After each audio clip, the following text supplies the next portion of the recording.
been the key to the A's recent success. 8 wins in 9 games as Bob Melvin and the boys above the 500 mark with the starters leading the way. They have gone deep in the game, kept the runs down, and been efficient with their pitches. Kendall Graveman would love to find his groove. 2018 has not been kind to the A's opening day starter, but hopefully Kendall can feed off the Athletics' recent success and get himself a W. A's go for the sweep in Arlington, and it starts right now.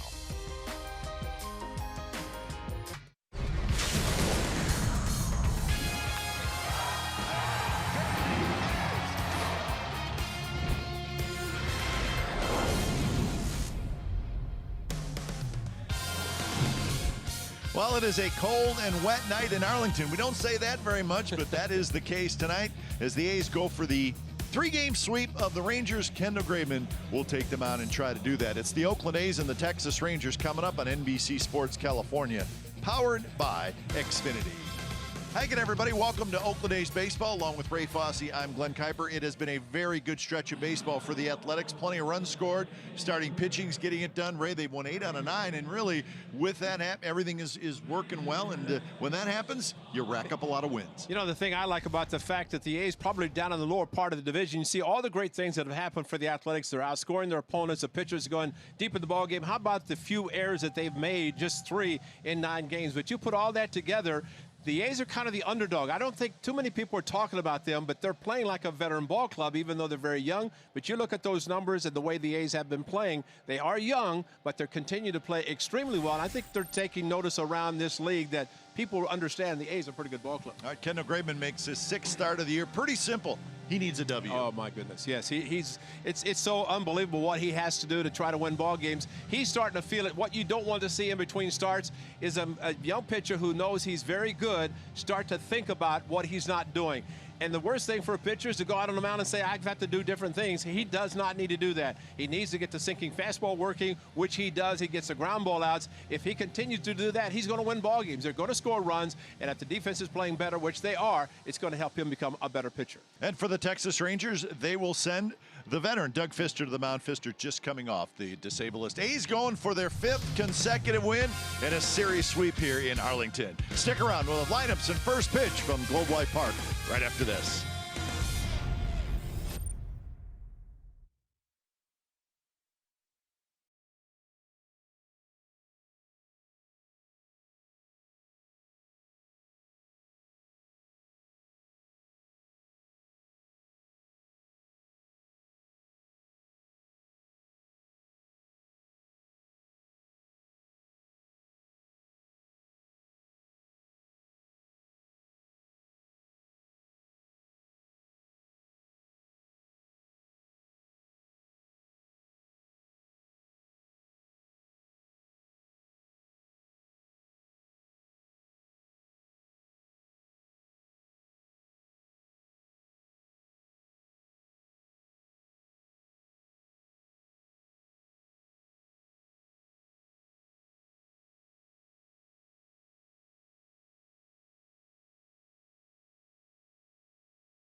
the grind that comes through every time. See your local Toyota dealer today. Toyota, let's go places. And by Jack in the Box. Try the new Cholula Buttery Jack, part of the Buttery Jack family. Only at Jack in the Box. Welcome back to Globe Life Park on as we said in the open, a very cold and wet night here in Arlington. It rained most of the afternoon, kind of off and on, which actually was expected, but it stopped raining about 5:30 local time, and it has cleared up for the ball game. Game time weather presented by the Santa Cruz Beach Boardwalk. Boardwalk is open. Visit beachboardwalk.com for park hours. So 53 degrees at first pitch. The winds 12 miles an hour. And the field looks good. It's dry. Let's take a look at the starting lineup tonight for your Oakland Athletics. Matt Joyce leads things off. He'll be in left field. Marcus Semien at short. Jed Lowry at second. Chris Davis the DH. Then it's Olson and Chapman hitting 5 and 6. Canna, another start in center field. Piscotty's in right. And Bruce Maxwell will do the catching tonight. On April the 4th, it was Doug Fister starting against the Athletics at the Coliseum. He went just in the game, 3 2/3 innings, threw a lot of pitches, 85 to be exact, but unfortunately, well, he only walked 2 batters, but just deep counts all throughout the game. The A's won that game 6-2 behind Sean Manaea. So the A's with Fister coming off the DL to make the start tonight. And his first opponent will be the Athletics, who he's faced a few times. Defensively, the Rangers will have Gallo in left, DeShields in center, Chu is in right. Palefa, Profar, Robinson, Guzman on the infield, and Juan Centeno is the catcher. So you look at that infield, Ray, and just a couple weeks ago when the A's and the Rangers played, it was Beltre, Andrus, Odor, and Gallo. That's a pretty good infield. But all these injuries with Adrian Beltre going on the disabled list today with that hamstring, and so the injuries have really hit the Rangers hard, and they're just trying to get through it and make the best of it. You know, and Jeff Bannister really doesn't know how long Beltre is going to be out. They have the 10-day DL, which is great now because that way if a guy can come back. But you have a hamstring injury, and it's the same hamstring that put him out of the season last year for Beltre. So Jeff Bannister knows that his not have that lineup, or the Elvis Andrus and Beltre on the left side are not in the lineup tonight for Jeff Bannister. And that does not happen very often. So just the 7th time since 2011 that those two guys have not been in the lineup together. 1-1 the count to Matt Joyce. Umpires for tonight. That is Jordan Baker. Jerry Lane is at first. Greg Gibson at second. Vic Carapazza is at short. And the count 1-2 to Matt Joyce. And Matt Joyce very happy that it's Doug Fister pitching tonight for the Rangers because the A's were in the midst of 7 consecutive lefties, but because of Fister coming off the DL instead of Minor, the lefty pitching tonight. Kike was going to start on Friday against the A's in Houston.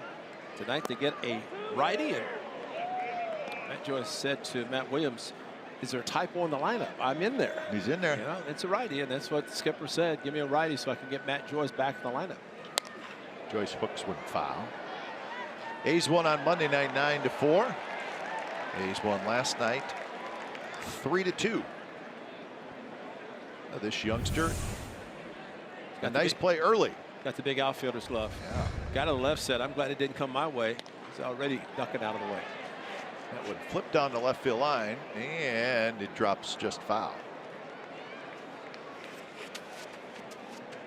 Well, tonight, any 95-mile-per-hour fastball is our fast pitch, brought to you by Xfinity, the fastest Wi-Fi at home and on the go. We may not get to 95 with Doug Fister. He's not a real hard thrower. I mean, he does something we like. Works fast. quickly. He does. He does not mess around. Yeah, he gets the ball. He's ready to throw. Another roller foul for Fister. Coming off the disabled list, it was a right hip strain. He was placed on the disabled list the 10th of April. He did not do a rehab assignment. He just threw a bullpen. Was not out very long. Said he felt fine, and he's back to work. Doug Fister, very tall, 6'8". His 9th year in the big leagues. He has a career record of 83 and 87. And that will just miss. Close pitch. Well, how about 10th pitch at bat coming right now as this pitch looked like, and Jordan Baker, a very tall, about 6'6", tallest umpire in baseball, did not like it. pop-up file. Again, PitchCast brought to you by SoFi, a modern finance company. I always like guys, Ray, in this case it's Pfister, who don't throw hard, and he does not. 88, 89, but they're not afraid to pitch inside. Absolutely, especially with the two-seamer. The ball moves very well for him. That one's hit to right field. It's hit pretty well. Chu is back, though, and he's going to have room, and he makes the catch. You know, one of the problems, if you don't throw hard, you have to provide your own power. And that's the difference on that 3-2, the 11th pitch. Matt Joyce did a great job, and, you know, a bullpen that's already spent. And you'd think coming off the disabled list, you have to wonder about Pfister. Already 11 pitches, the first batter. Brocale and Jeff Batterson might be thinking twice already about who's coming in. Well, here's something else to think about, Ray, and I know you talk about this a lot. This is Pfister's 4th start, and that's a base hit to left center field. And in the first 3 starts, it was Robinson Chirinos who caught him. And so he and Juan Centeno are working together for the first time, and that can make a little bit of a difference. And just enough that you don't feel 100% comfortable. Marcus Semien continues to swing a hot bat, and it's the Profar. No reason to dive. He's not going to throw him out anyway. So Pfister finding out who's going to be covering, and it will be Profar, since they're playing Lowry to pull a little bit, except on the outfield. So Semien aboard. Here's Jed Lowry. First pitch, and there's that two-seam fastball with movement, and it just grabbed the inside corner for a strike. Lowry, another good series, 4 for 8, a couple of doubles, a couple of walks. So he is now hitting 363. 363, leads the American League. Right behind him is Machado. Betts at 347 with Gregorius, and Malik Smith, who's having a good year for the Rays. But Jed Lowry leading the American League in hitting on the 25th of April. 37 hits leads the league. The 37 hits actually leads all of baseball for Lowry. And that one is drilled to right. Chu hustling back, still going back, and he reaches up and makes the catch right near the warning track. So a pretty nice play by Shin-Soo Choo, who plays a little bit of right field yet, but mostly DH. Well, Lowry, a lot of top spin on the balls that he hit to right field. And just like Matt Joyce, you have a couple of hitters swinging the bat well, but the pitcher's not helping because the velocity is not like a Matt Bush. Bush, he just get a good swing. And Chris Sale, as Marcus Semien found out in Oakland. A nice play by Chu, and they usually give the 23-year-old Mazzara a day off or half a day by DHing him. Sometimes you wonder, this young kid doesn't play every day, but he is DHing today. First pitch strike to Chris Davis. 6 homers, 21 RBIs for Davis. Shoots that one to right field. More action for Chu, and Chu dives and he caught it. A little defensive show by Shin-Soo Choo out in right field. Makes a couple of nice plays, and the A's do not score.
Gallo, Falefa, Guzman, Centeno, Robinson.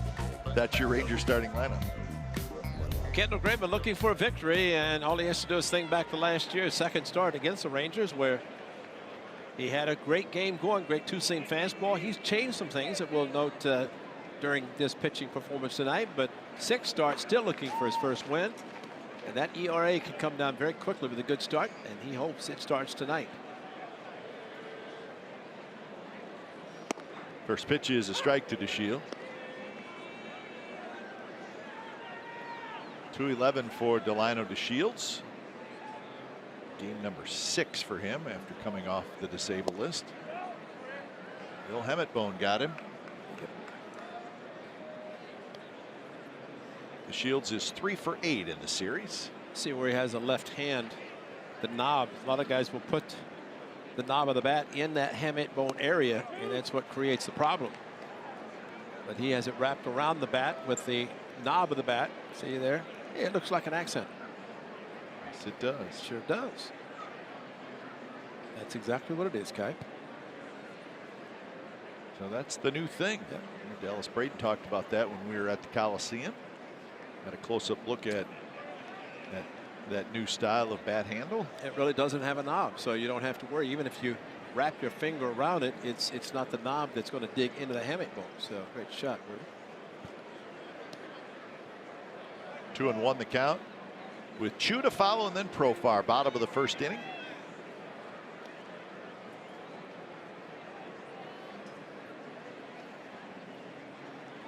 Right in there, first strike. Now we mentioned Centeno and Pfister working together for the first time. And I guess, Ray, that's the case with Graveman and Maxwell as well. Now they worked together last year, right, so it's a little bit of a different situation. But in Graveman's first 5 starts, it has been Lucroy back there.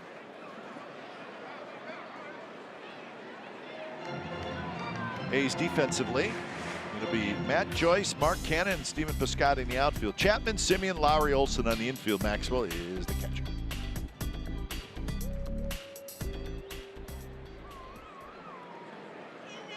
So 2-2 the count to DeShields, and now 3-2. I've said Chapman, Simeon, Lowry, Olson every game this year except one. Didn't Mark Canna get a start at first base? Yes, he did. Yep. But Lowry, Simeon, Chapman have started every game, as has Chris Davis for the Athletics. Payoff pitch. Kind of a hanger, bounced right at the plate, foul. And one of the changes for Kendall Graveman, did it in his last start. Remember, and maybe it has some footage on a split screen, but he would normally take his glove hand over his head. But watch as he sets up, it's going to be right at his chest, glove right in front of him. It goes from the windup at that point instead of taking the ball and the glove over his head and then doing that. So basically minimizing maybe some of the movements. Yeah. Strike 3 called. DeShields gets caught looking. Smart play of the day brought to you by your California Ford dealers. How about Sin Soo Chu? His inning. As Matt Joyce on the 11th pitch hit a ball deep to right field. He caught it. Very simple. Jed Lowry line drive, but he's going to make it a little bit tougher on the last one hit by Chris Davis. He had to come in quickly, dive, come up with a play. So Chu, 3 defensive plays. The last one, the toughest. And if he doesn't catch it, the A's probably score a run, but that's not the case. Chu shows bunt with the big shift on and then pulls the bat back. Chapman comes charging in. Chapman playing like a shortstop that's playing in. Well, it was Jeff Bannister, the manager of the Rangers, talking about Joey Gallo. But there's a shift the same way for Chu. And Jeff Bannister basically said, hey, I don't have a problem if Gallo wants to bunt, if they're going to give him the base hit and bunt. Gallo's a 40 home run hitter too, just a matter of a particular situation. I think sometimes leading off an inning could be a good way to maybe start an inning if they're going to shift. Take a base hit, start an inning versus maybe trying to hit over the shift. There's a strike. Yeah, I probably wouldn't want Joey Gallo batting if you're trailing by a run, but if you're trailing by 2 or 3, yeah, maybe. Start something, yeah. But you know, it's something that they have to work on. It's just not. A lot of times the guys will just swear around like they're sacrificing and push the ball, try to get past the pitcher. So the walk to Chu, and that'll bring a profile. And we had this conversation a couple times, Rand. And I agree with you. I think it's easy to say, well, these guys should try bunting for a base hit once in a while. They're giving them a hit. These guys don't know how to bunt. That's right. They've never done it before. And if they do get a bunt down and it doesn't work, then they're never going to do it. Right. Well, how about the great Ricky Henderson? He bunted. The ball came up, hit him in the face. He said, "I'm done. It's done." Yeah. It's no way. I mean, it's not that easy to lay down a bunt, even though it looks like it should be, but it's not. Well, if it was so easy, I mean, even guys trying to sacrifice legitimately, that's not that easy. I mean, pitchers work on it, but I don't think a lot of position players, they go through the motions in a sense during batting practice where hitting coach will say, okay, a couple of months, and they just have a little fun with it.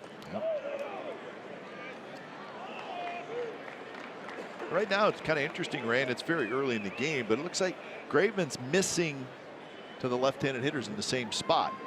Got it down and away. And some of the pitches to DeShields were like that as well. So that fastball given away, shook him off, went right back to it again. And that ball gets thrown away. Chu gets up quickly, and he's going to hustle the second, and he's going to make it. Boy, I have to wonder, okay, I've been watching the signs given by Bruce Maxwell.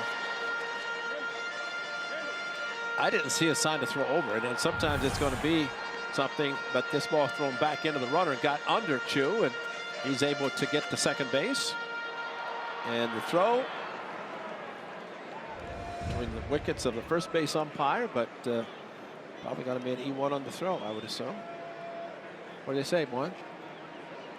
Yeah, we don't hear the announcements here. We've had a couple situations in this series where we just wanted an official call, and I know they give it in the press box, but it doesn't sound like it gets piped into here. It's just we haven't heard it. It's near on somebody. ET, their team. It's either pitcher or first baseman, more likely on the throw because it went into the runner. 1-2 to Jurickson Profar, the switch hitter. Strike 3 called on the inside corner. Okay, when Graveman has had his best games here, especially with a lot of left-handed hitters, that's the pitch that he's had success where the ball starts in, comes back, you get the hitters doing that. They're done once they make that move. With Profar, watch this, he's done there. There's no way he can hit the ball when he backs up. He's hoping the pitch is off the plate, but that's such a dynamic pitch for a pitcher. Graveman with the tremendous movement. See, the majority of times he throws the fastball and the two-seamer, so it's essentially a 2 and 4, and then he'll throw the curveball, the cutter, and the changeup. But he is a sinker ball pitcher. He's a ground ball pitcher, and sometimes throwing 95 to get the Xfinity sign is not what he wants. And the first pitch is a strike at the knees.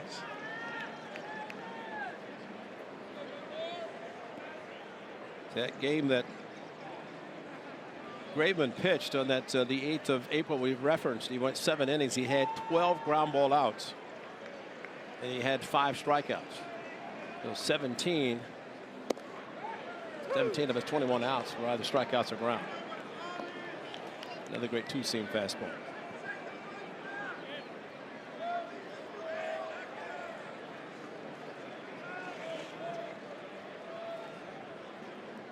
So 0-2 to Nomar Mazara. That sinker down and away. Mazara 284. He's got 3 home runs. He's had a quiet series. He's 0 for 7 with 4 strikeouts. So the A's have controlled Mazara pretty well in this series. We've seen him have big series against the A's, so it's nice to keep him quiet. Well, the A's do see the Rangers a lot. 19 times. There would be 9 here, 10 at the Coliseum. So you get a chance to try to figure out what a hitter's doing. You hope you get him when he's a little bit cool. That's good. And he is cool as he strikes out for the 5th time in this series. And Graveman gives up a walk but strikes out 3. No score after 1.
And Matt Olson steps out, and the first pitch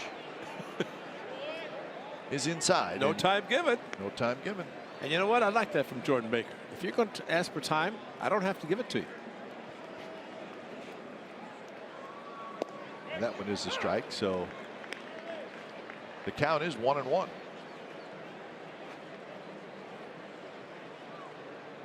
Olson, 284, 3 home runs, 11 RBIs. Strike. A hitter only requests time to the umpire.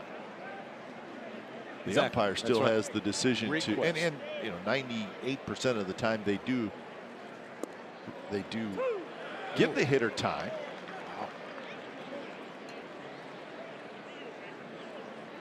Yeah, as a matter of fact, sometimes they give it Too late. right Yeah, when the pitcher's sure. ready to go. So 3-2 now to Olson. Chapman to follow, and then Canna here in the second inning.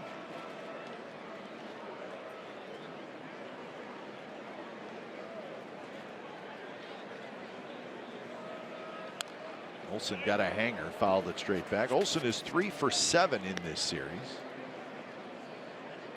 September the 13th last year, Matt Olson, of course, hit 24 in the season, one against Doug Fister when he was a member of the Boston Red Sox.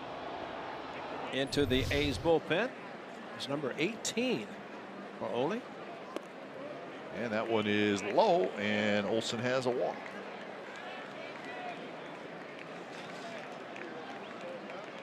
So Chapman hits. Fister made 15 starts for Boston last year. And then signed he was a free agent. Signed a 1-year, $4 million deal with the Rangers.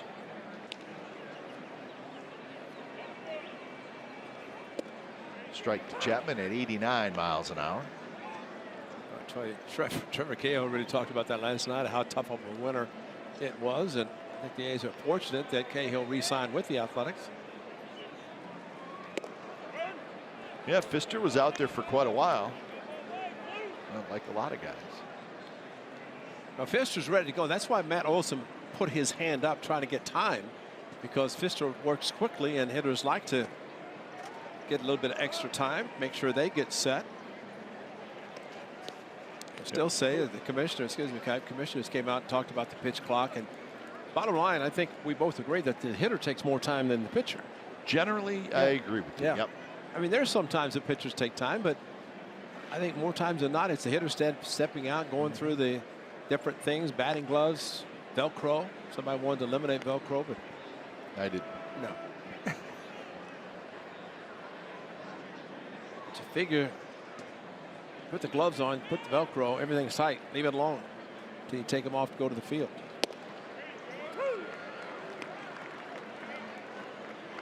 See, Matt He doesn't need to tighten it up. Chapman's got his foot in the box, just like Adam Rosales. He'd wait till the pitcher got ready and then step in. Chappie looked down to Matt Williams. Inside. So now the count is full again.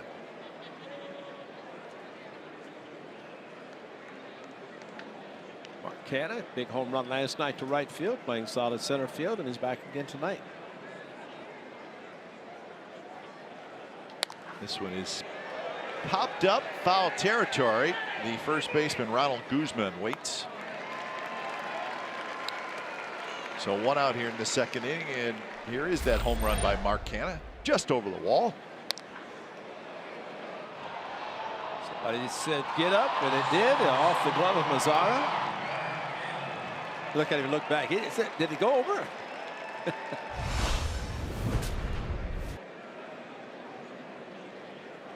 So that was his third home run of the year. He's hitting .341.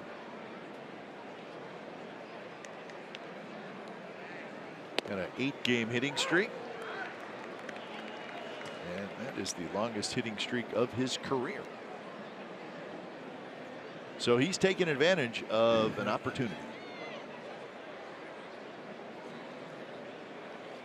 A little bit outside. Jordan Baker yelling ball out. Some umpires will just turn left or right to let everybody know whether it's inside or outside.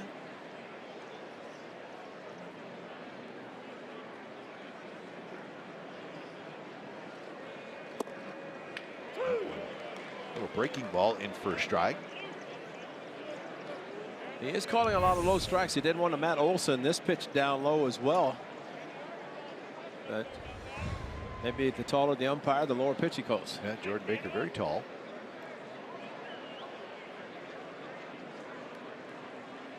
Canna reach for it. Spoils the pitch. A's are 13 and 11, Ray. They've won 4 in a row, 8 out of 9. We talked about how everything's clicking right now in the open of our show. And it's been fun. Long season, but enjoy the times when the team is playing well. Figured 4 in a row for Bob Melvin. He's going to do his manager's show and meet with the press in the same spot. It was raining today, so he said, nope. You know, he's worried. I'm going to change. I'm going to do everything in the clubhouse in my office. So he did the manager's show in there. The press came in there. A's are 5 and 5 on the road, and of course 2 more stops on this road trip: Houston and then Seattle. Coming into today, the A's 3 games back of the Angels, but Houston beat the Angels today.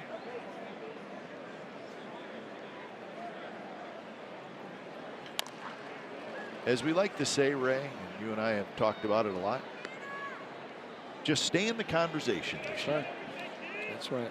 And meaning just stay in contention. Just hang around. See what happens come August. Well, I think, you know, I know I mentioned in the open about everybody's talking about Houston and the Angels and even Seattle in the division, not so much about the A's and Rangers. And sometimes it's better to play that way. It happened in 2012. Nobody thought about the A's. Won it on the last day of the season, but sometimes it's better, especially for young players, to play that way. Centeno with a good block on a pitch to breaking ball from Pfister, keeping the runner at first. Now that is a true block. That's a good job by Centeno.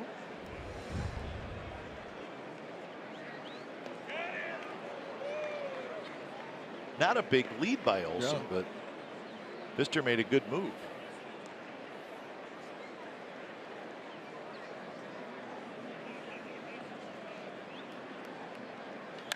Canna hits one very high down the left field line. Into the corner is Gallo, and Gallo leaps up and he caught it.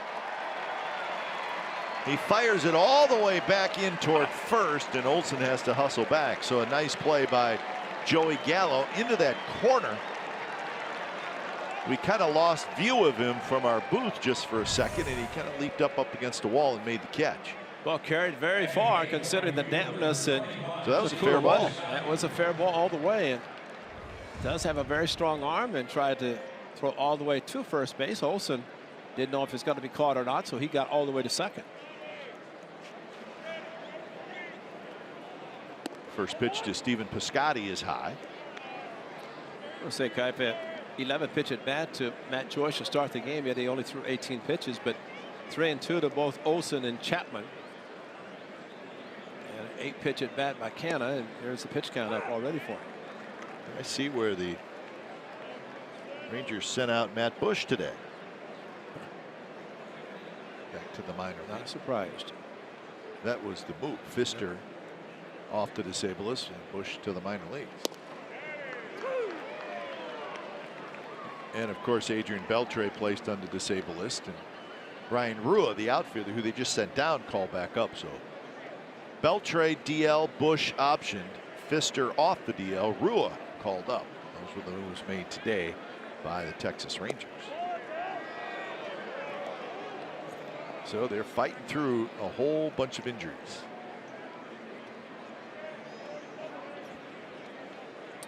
I think a few players thought that last pitch was a strike, not called by Jordan Baker.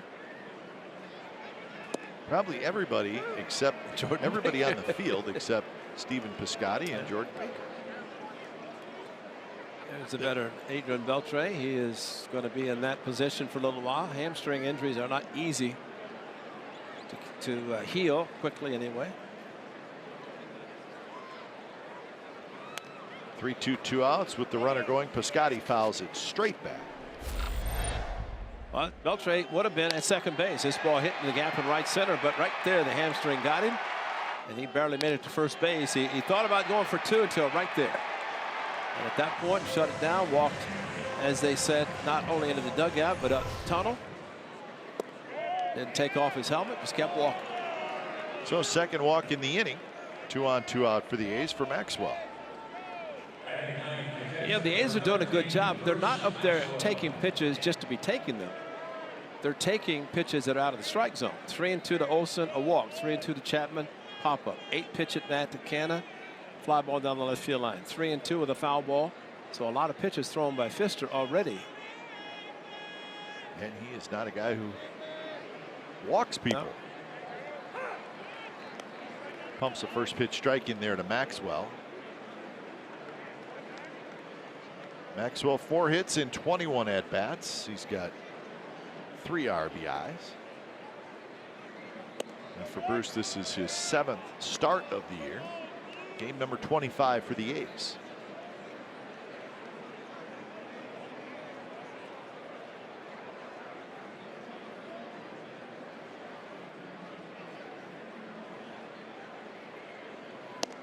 Tried to hold up, and he went around as Nick Carapazza pumps that right arm.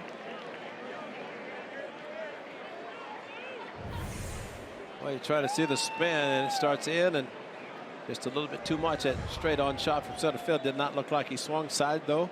What the umpire looks at, yes. Tried it again. Wow. See, I think what the difference there in Kendall Graveman and Pfister is the velocity, because Pfister does not throw hard, and as a result, maybe the ball does not move as much as the one thrown by Kendall Graveman.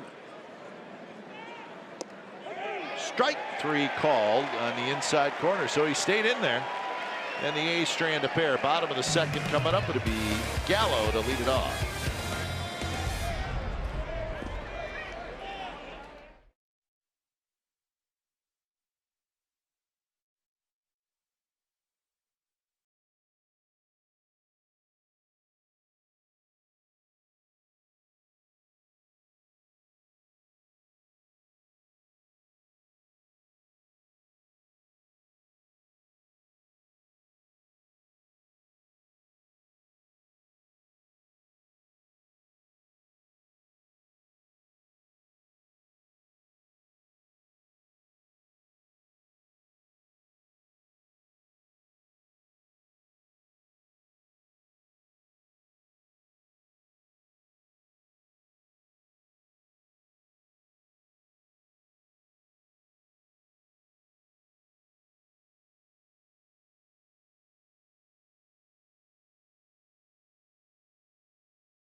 Where they say everything's big in Texas.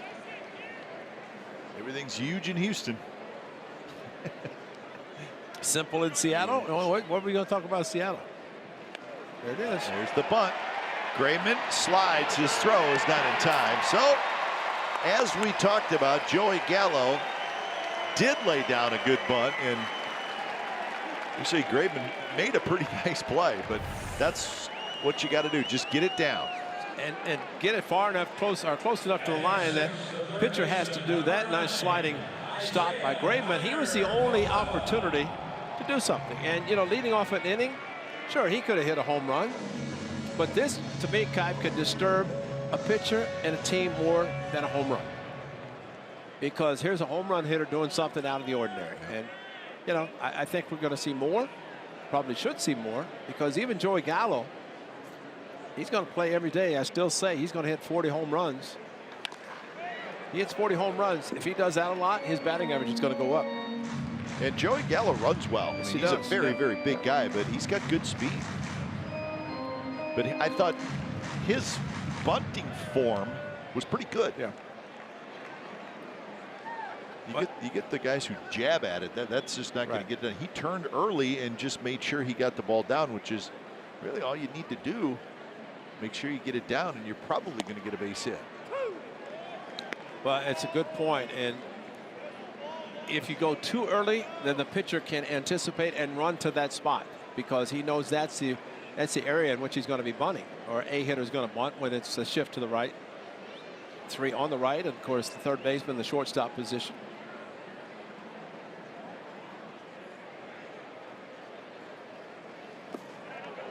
In the dirt on 0-2 to Kiner Falefa. Isaiah Kiner Falefa. I'd appeal to everything that's close. Didn't go. A lot of body. Sometimes a home plate umpire makes a call on that, which never agreed with, because that was body going, not the bat.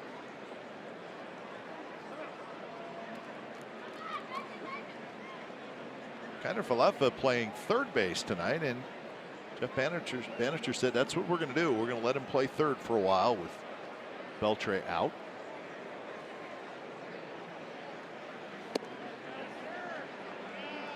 Then he wants to leave Gallo in left field. Seen Gallo play a little bit of third base, but they will leave him out in left field. 2-2 the count, with Ronald Guzman waiting in the on-deck circle. Pop up in on the hands of Falefa. Now, Ryan Rua started the season the everyday left fielder, and then sent down when he struggled. And now that he's back, there may be some movement with Gallo going back to first base if Rua plays in the outfield. But the Shields, and then whoever in right field, whether Chu or Mazzara, are going to play there.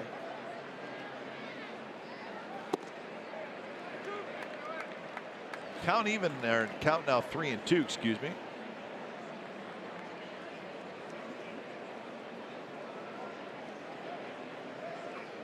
Strike him out, throw him out.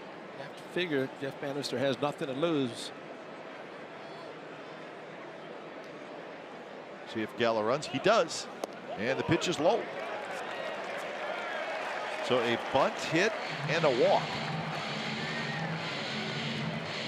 Hey, the A's got a new player today.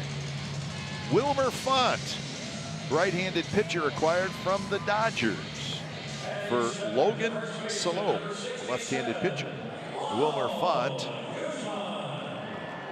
he pitched against the A's, did he not, at Dodger Stadium? Yes, he did. On April 11th, that was an 11th pitch at bat by Jed Lowry. Took him a 3-2 fastball down the right field line to make it a 16-5 game. There you go. So Wilmer Font is now an Oakland A, and I guess he's going to join the A's in Houston. Is that what we're hearing? Right. Friday. All right. Manager said maybe long relief. Could start if the A's needed somebody. First pitch to Ronald Guzman is low. So the A's add some bullpen depth.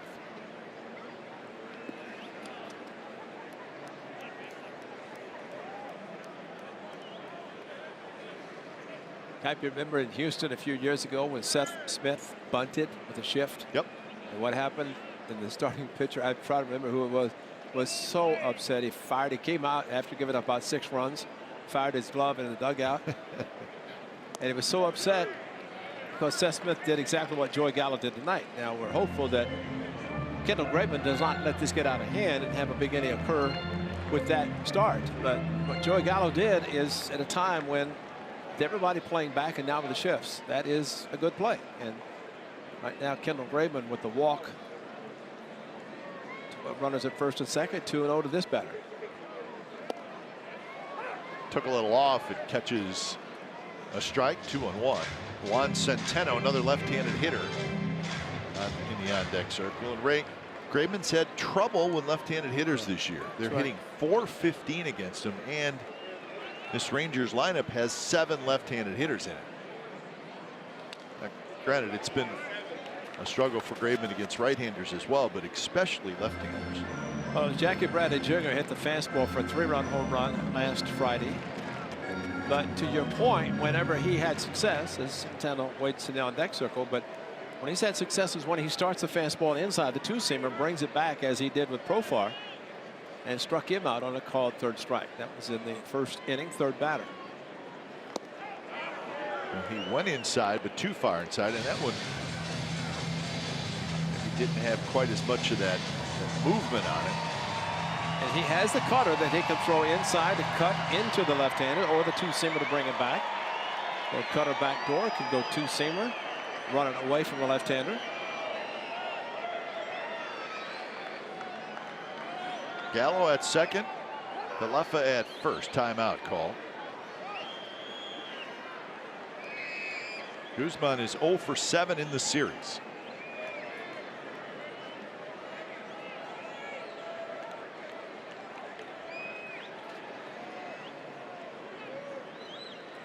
Payoff pitch, and he taps it to Graveman, who spins, fires to second for 1, on to first, double play. And Guzman looked like he may have swung at ball 4. Yes, he did. You know, Kendall Graveman did it exactly. He knew who was going to be covering, because as soon as he catches the ball, watch how quickly he turns and throws. He knows it's going to be Simeon. He throws. Simeon makes another great play, which he did the other night on a ball that was thrown back to him by Petit. But you know, you have to know as a pitcher, look back, know who's covering, so you don't hesitate. Any hesitation there, and probably a pretty good chance that Guzman's going to beat it out to avoid the double play. But what a play by Simeon a second to be able to throw flat-footed and get Guzman, and a big, big double play. So 2 away for Juan Centeno, the backup catcher.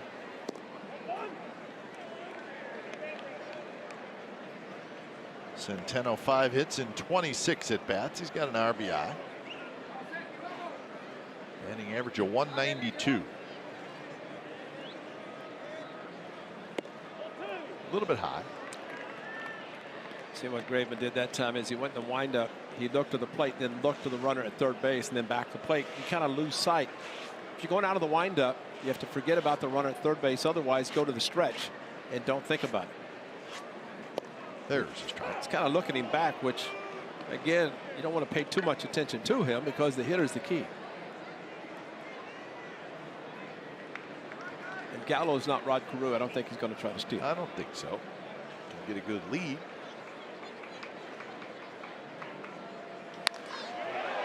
Towards center. Canna goes back a little bit, makes the catch, side retired. So Graveman gets out of the jam. Third inning coming up.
Game of the day, pitch tracking, in-game highlights, live radio broadcast, stats, news, and more. Download MLB at Bat today. There it is, Kai. See the structure kind of the right that's probably, I think that's an area that's going to open in August. I can't remember. It's similar to what they have at St. Louis across from Texas Live, I think. Yeah, Texas Live. Thank you. So they're working on that. Yeah, and they're going to have, they've already booked entertainment. A lot of good things happening there. That would be the first thing that's completed, the stadium in 2020. And I was told they're working 16 hours a day to work on that stadium. And, you know, you look at that now, and then in 2 years, they're going to be playing it. It's going to be a whole brand new stadium. Unbelievable. Yeah. Off of Guzman, pops into the air. Drew Robinson throws to first, and they got him. I don't know how, but they got him. Very close play, and Joyce is retired. Well, a hard hit ball, so this is what it's going to be a 3-4-3. Huh. Now, I thought the ball was going to hang up long enough that Joyce was going to be able to beat it out because it stayed up in the air. Robinson had to wait for the ball. Oh, he barehanded too on top of it. So nice play. Yeah, very good play. So one out here in the third. As Marcus Semien steps up. He had a base hit in the first.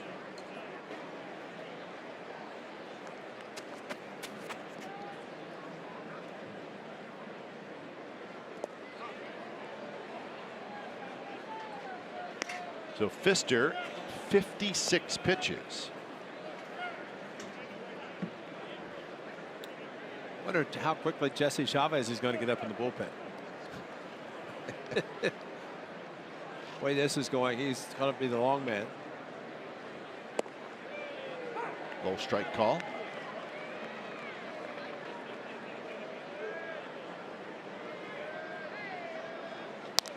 And there's another hit. Marcus Semien goes the other way, and he's 2 for 2. Nice job of hitting by Semien.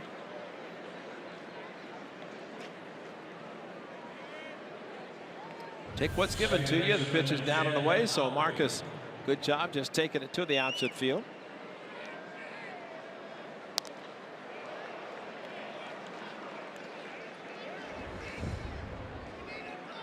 The game on the fourth, it was Pfister 3 2/3. Jesse Chavez inning 2 1/3, and then Leclerc for 2.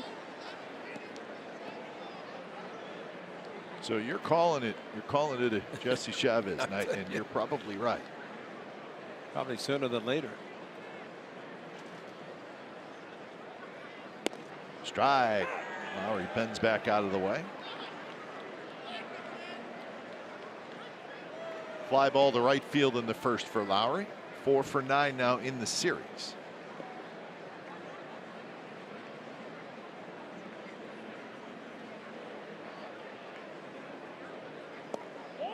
And that one, it's been called a strike tonight. I was just going to say, you have to be concerned as a hitter, because if you follow what the umpire is doing, you're going to be swinging at a pitch that, in this case, was called a ball.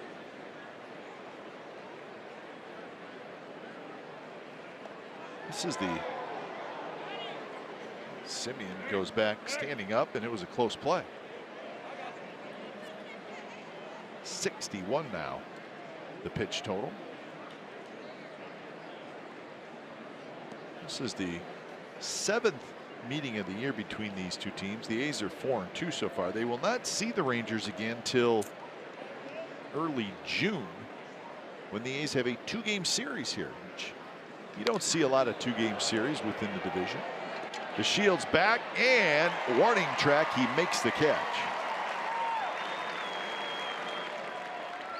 So that is out number 2. So we showed you outside what the beginning of the construction of the new ballpark. Wow. And that entertainment area, which again is called Texas Live, and that's it. That's what they're working on right there. It will be connected to the ballpark, but it's supposed to be quite a place. See, there's the Texas Live, and that's that right there. See that building in the front in that rendering. I mean, that you can see how it's coming together already outside. And then just past that will be the ballpark. See, there it is. There it is. So that the construction to the left there, that's the actual stadium. $1.1 billion for that. Actually, the stadium's 1.1. I don't know how much the other stuff is. So it'll have a retractable roof.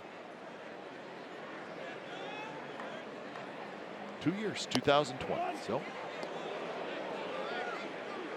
see, there's your danger right there. Centeno came up and threw it. He bounced the ball. Nice play by Guzman at first base, but this ball gets by him. You have a runner in scoring position, and they're 2 out. So unless you have a very good chance of throwing out a base runner, you don't really want to take a chance at putting him in scoring position.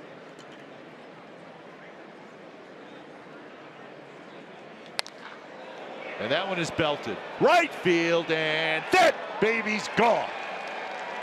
I'm just going to say he's already in scoring position, but 2-run homer for Chris Davis, number 7. A's have the lead. boy, that ball shoot out. There's no jet stream needed for that shot.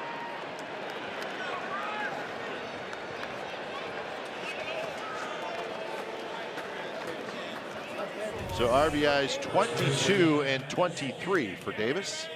Backdoor 2-seam fastball, and you know that kind of power, you do not need to try to pull the ball.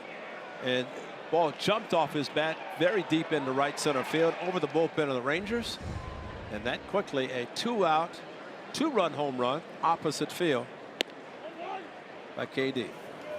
So that's the 3rd home run for the A's in this series. It's the direction of home runs for Davis: 2 to left, 2 to right, 3 to center. That one to deep right center. That one over the bullpen.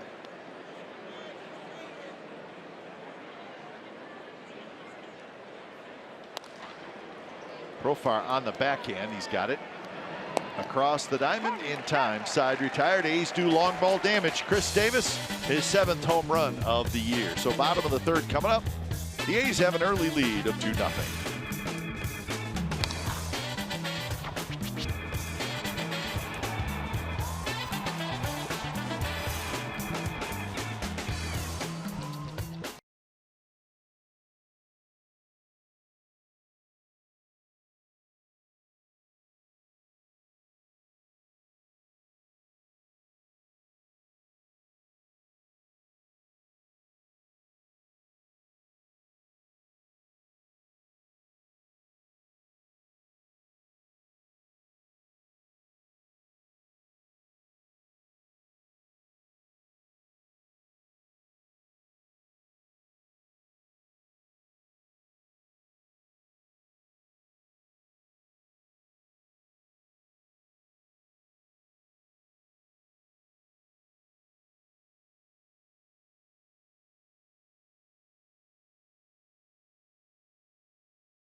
Drew Robinson leading things off. Robinson playing second base tonight. DeShields to follow, and Chu. 9-1-2 in the Rangers lineup. So Graveman with an opportunity for a shutdown inning. He's 1 for 5 in that category this year.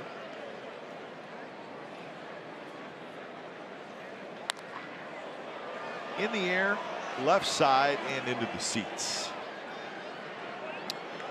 Well, after what Graveman did the last inning, after the bunt, the walk, it's a big double play. And a fly ball to center field. His club scores him 2 runs. And really, it's like he shut down the Rangers in the bottom of the 2nd inning with a couple of on, nobody out. Gets out of the inning, and now he has a 2-0 lead.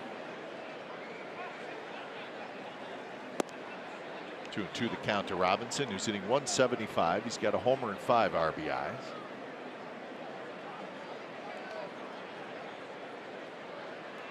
He has just 3 hits in his last 28 at-bats. That's probably why, as he swings at a ball and he strikes out. That is strikeout number 4 for Graveman. You're right, Cat. Good sinker going down, but it's clearly out of the strike zone. You have to be patient, and you can start there, but stop as you see the ball continuing to sink. And he just kept going. No chance to hit it. If he did, it was going to be cued off the end of the bat or beaten in the ground. So now to the top of the order, Delino to Shields.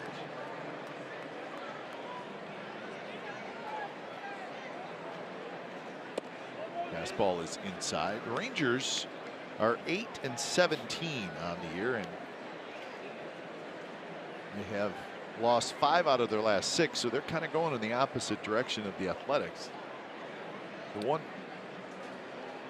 thing that jumped out to me when just looking at the standings, Ray, they're 3-12 at home. Yeah, that's hard to believe. And that is not good.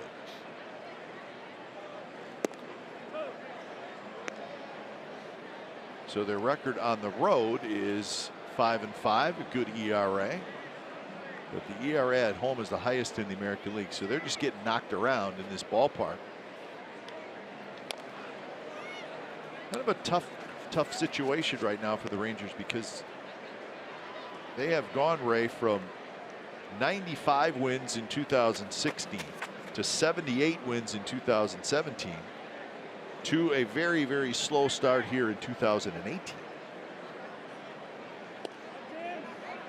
So it's almost like it's kind of decision time as far as which way we headed. Run differential on -41.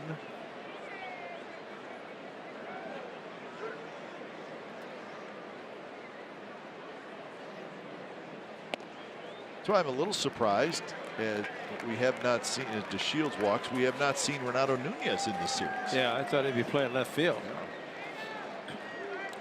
And DeShields didn't know his ball 4. And Kendall Graveman, a 3-1 curveball that slipped out of his hand. I always thought that if you've got a good 2-seam fastball, good sinker, and you're in a hitter's count, basically, fastball count, any movement at all is going to negate anything that a hitter may be thinking about doing on a 3-1, 3-2 fastball. DeShields, good base stealer, so the A's will keep a close eye on it.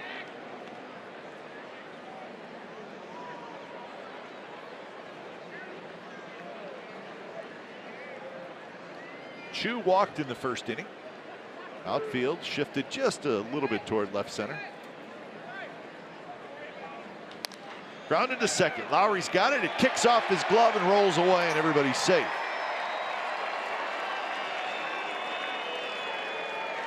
So it has a chance to be a double play, and it ends up being an error. Well, it looked like he just tried to do a little bit too much. This ball was hit hard.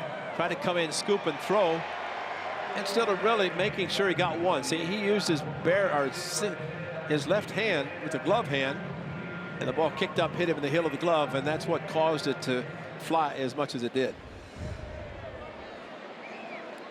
So that's 2 errors tonight by the Athletics, and now 2 on and 1 out.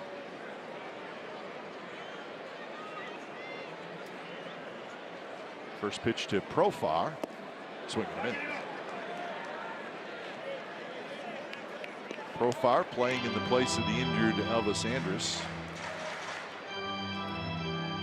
Yeah, that might have been with Jed Lowry, the fact that Chu runs well, DeShields runs well, and maybe tried to get 2 where 1 would have been fine. Maybe to just use 2 hands, get the lead runner at second base, and have a runner at first instead of having an error, putting 2 runners on base.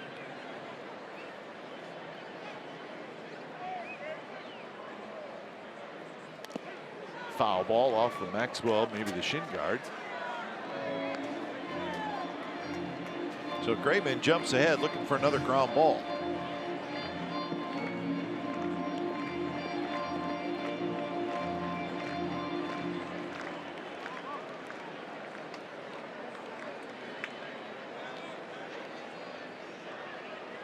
Slightly open stance by Profar, the switch hitter.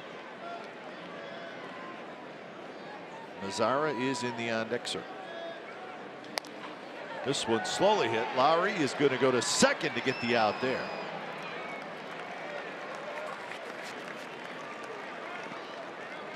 So fielder's choice, runners at the corners, 2 outs. Well, nice easy play, 2 hands, flip to second base, be happy with 1. Hit 2 slowly to turn a double play. Nice fake by Marcus Simmons to see what the runner at third might be trying to do.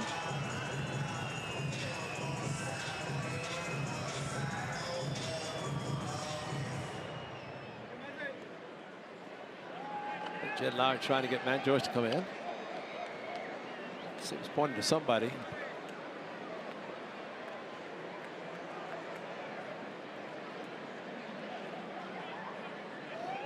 So here's Mazzara. Fastball away at 93 miles an hour. Mazzara struck out swinging in the first inning. He's now 0 for 8 with 5 strikeouts in this series.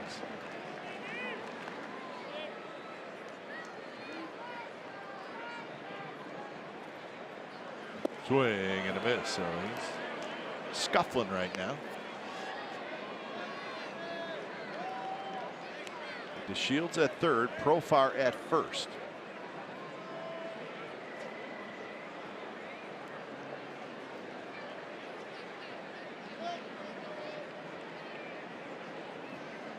Struck him out on a 2-seam fastball running away in the first inning.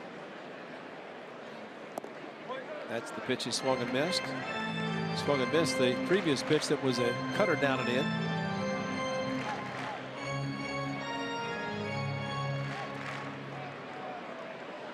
A fair amount of pitches for Graveman as well, Ray. Not anything like Pfister, but he's at 56 now with 2 outs in the third inning.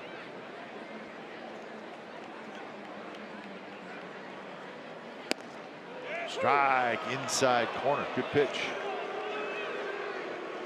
Well, there's a 2-seamer. He starts it in far enough that he buckles the knees, and according to Jordan Baker, had enough of the corner to call it a strike.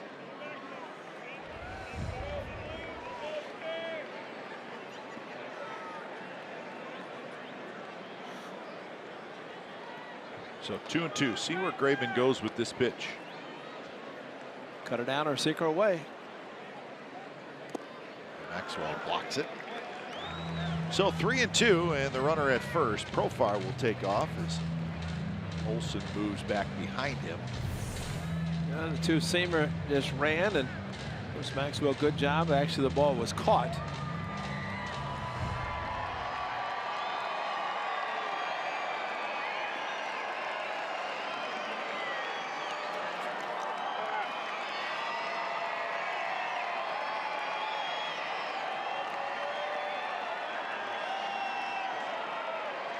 So Graveman trying to work out of a jam for the 2nd inning in a row. Runner goes. Ball's hit hard toward Lowry. He backs up. Backhands. Throw to first in time. Side retire. Couple of runners stranded, and we're headed to the 4th inning. The A's lead 2-0.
round 2 of the Stanley Cup playoffs. They're going to face the Golden Knights on the NBC Sports Network.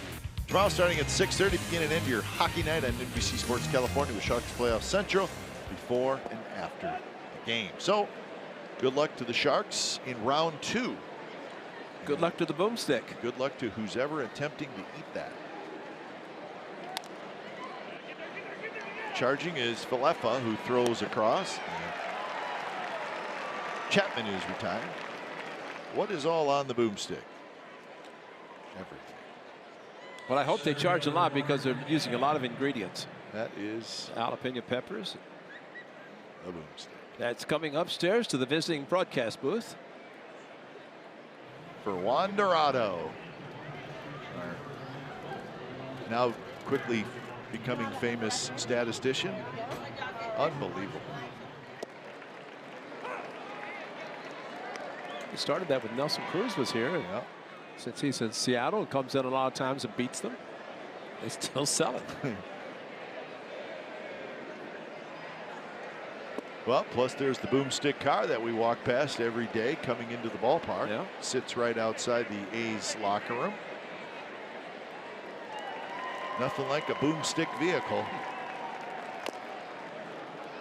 I don't see it driving around the field anymore, though. I don't think it's moved in 3 years, to be honest. I think you're right. I remember when they used to have cars in New York that would bring in relief pitchers, and they put them on the warning track to get an advertisement for the cars. And Yeah. trying to bring that back a little bit.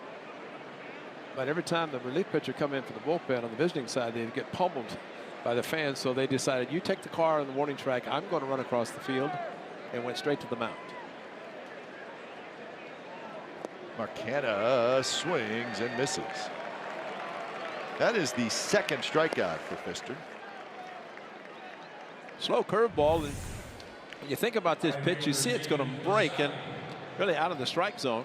And Centeno was able to backhand the ball, catch it, make the tag. That's why the A's so far tonight, up until that pitch, they'd been taking a lot of the curveballs that weren't even close. Piscotty swings and misses. Yeah, I don't think the bullpen cars, I don't think that would speed up the game. I think it would actually take a little bit longer because you'd have to get the bullpen car over to the bullpen. And since now it's not a matter of how many pitches you get coming out of the bullpen, it's how quickly you get there, and it's all about time. I mean, if you take your time, you may get 2 or 3 pitches instead of the 8 that's normal.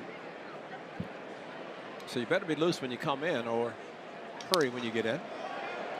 A little jam shot. Piscotty's got himself a base hit.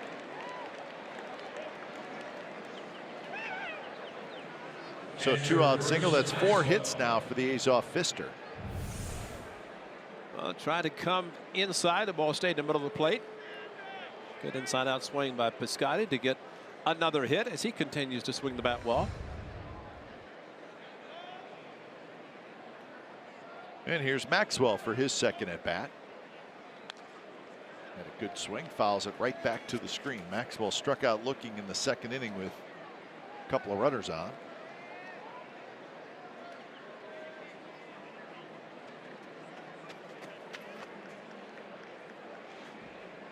A Chris Davis home run in the third. Only runs in the game. You know, if you don't play a lot of games, as you mentioned, only the 7th start for Bruce Maxwell, this being game number 25, you kind of lost sometimes at the plate. You want to try to do well, but you're all of a sudden seeing pitchers, you're going, wow, yeah, that's a different type of pitch, or maybe a 90-mile-an-hour fastball seems like it's about 120. It's not easy to play the game periodically.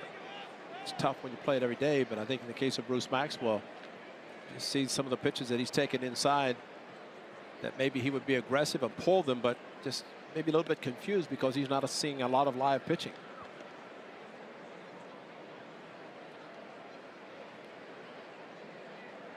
So 0-2 to Maxwell.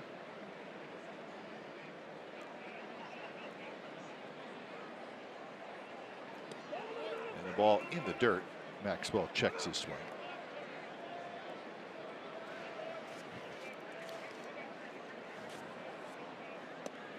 For Pfister, in his 3 2/3 innings in Oakland. 85 pitches. 3 2/3 innings tonight. 81 pitches.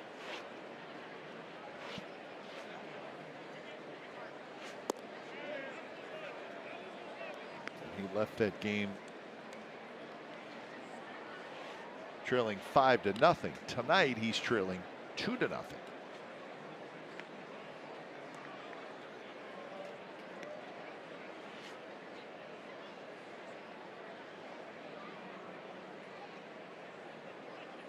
Two and 2 to Maxwell. And now it's a full count, so it was 0-2. Yep.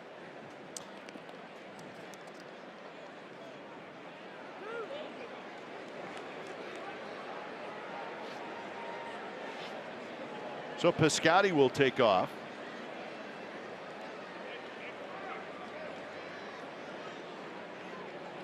And he runs, and the ball's grounded right to second. Robinson has it. Side retired. So the A's get a hit. Nothing else. You know what? I'm not going to say anything. I just want to watch. I'd like to do more than that.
California is brought to you by SoFi, a modern finance company.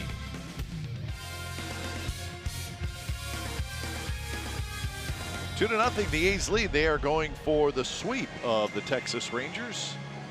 Going for the 3-game sweep and going for their 5th consecutive win. Joey Gallo to lead it off. He had a bunt single in the 2nd inning. And he hits this one hard under the glove of Marcus Semien as he was playing with the shift. And that's a base hit. Now Blake Trinan last night came into the 8th inning with 1 out. Chewed the batter. First pitch. Right back at him. Hit it off the right side. Carried him all the way to first base. And the concern right there was a huge concern as Bob Melvin went out quickly. And the thing that Blake Trinan said, I couldn't feel my toes, so I couldn't stay in. But remarkably, he's available today. I mean, that's 2 serious injuries that he's had. It was precautionary on Monday that he did not pitch. But after last night, available tonight. That one is hit to the gap. Coming in, Joyce. He's got it. Yeah, scary moment last night. But we're glad he's okay. Yeah, get his son walking around today and then in the clubhouse, and he said, I'm blessed that it got a lot of meat instead of bone. I thought when it carried as hard as it did and far as it did, it had to hit bone. But he said it hit the meat part of his leg and a little stiff. Couldn't feel his toes. Came out of the game, ready to go tonight. And Buchter was unavailable. Actually, last night there was a question mark whether he was going to be available. There is Blake Trinan. And Trevino to his right or left. Trevino came into the 8th inning when Trinan came out of the game.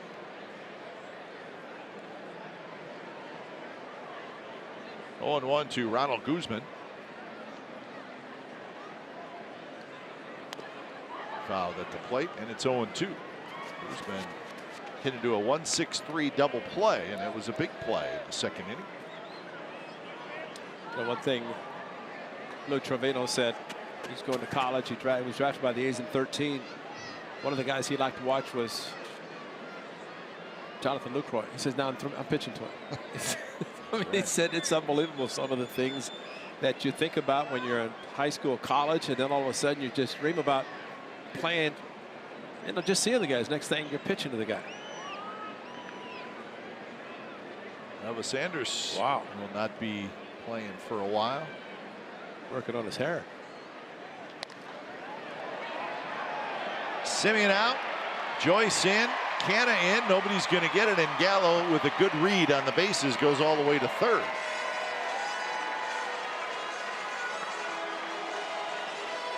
So Guzman gets his first hit in the series. Did not hit it hard, but he'll take it. Towards the end of the bat, and just reached for it. Flipped it out of no man's land, and when Canna came up with it, thought about throwing to 3rd, but Gallo, like you said, got a great read.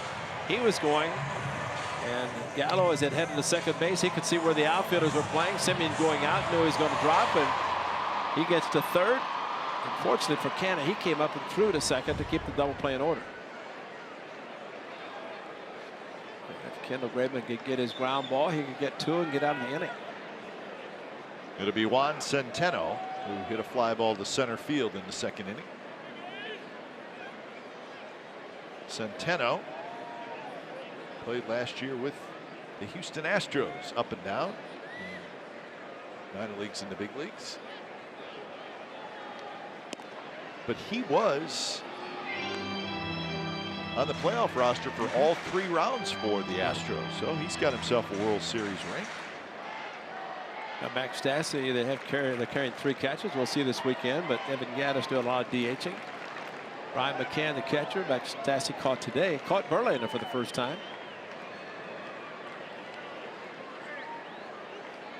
Outside, 1-1 the count. Yeah, you're catching a guy like Justin Verlander for the first time. Call a sign, you say, throw whatever you want. Just let me know what you want to throw. Let me know, just so I can be prepared. Yeah, just let me know.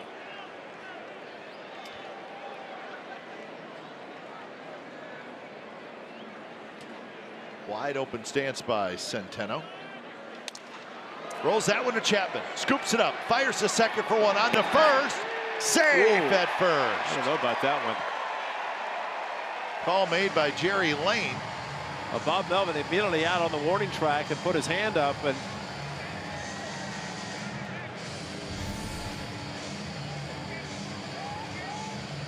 jumping at the bag, and that's a big run. I'd take a look at it. I mean, after all, it is a run. Yeah, we'll take a look at it and see. So a big call here by the umpires in New York. Well, Keif, as we have seen, is the ball in the glove. That's the key. Jed Lowry came across the bag quickly, and this is always the best look. Where's his heel? The ball seems to be in the glove, but could not see. It's a better shot here. We know where the ball is. See, his toe hit it, not the heel. The other night when Jed Lowry was called safe, overturned, his heel hit the bag and then the top of the foot. That last replay, he looked a little more out than safe. Yeah.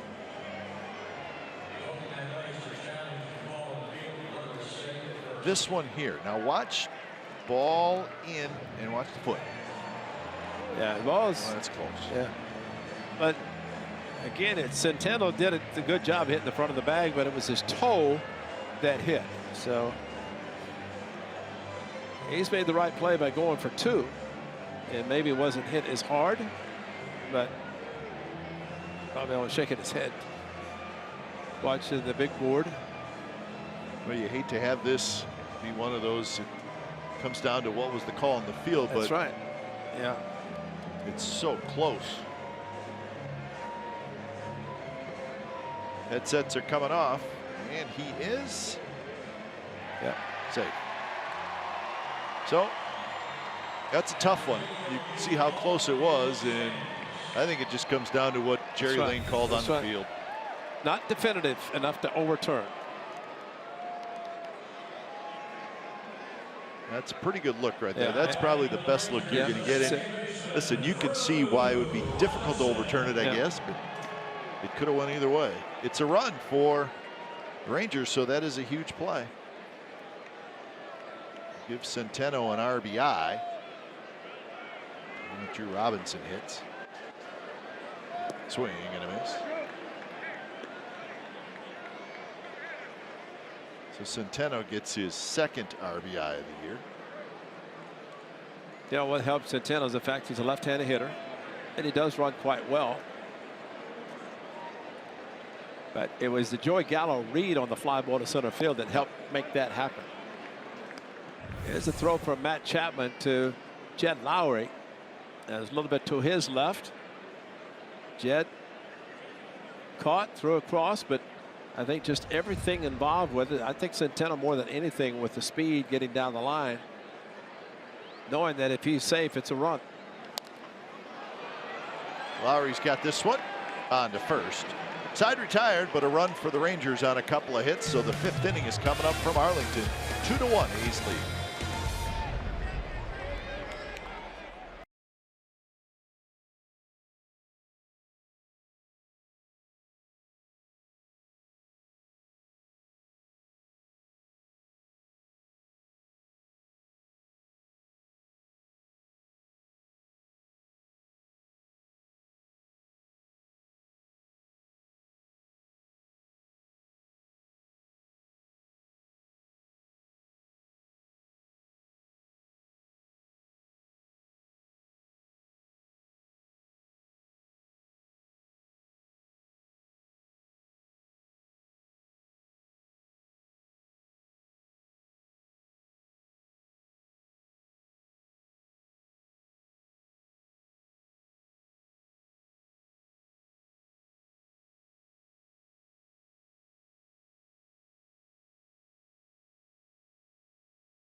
Life Park. Off day tomorrow in Houston for the Athletics, so they will have a late arrival in downtown Houston. A couple of off days on this trip. We have one in Seattle on Monday. I would prefer to have an off day at home. Thank you. That's just me, Ray. Maybe I'm crazy. No, you're exactly right.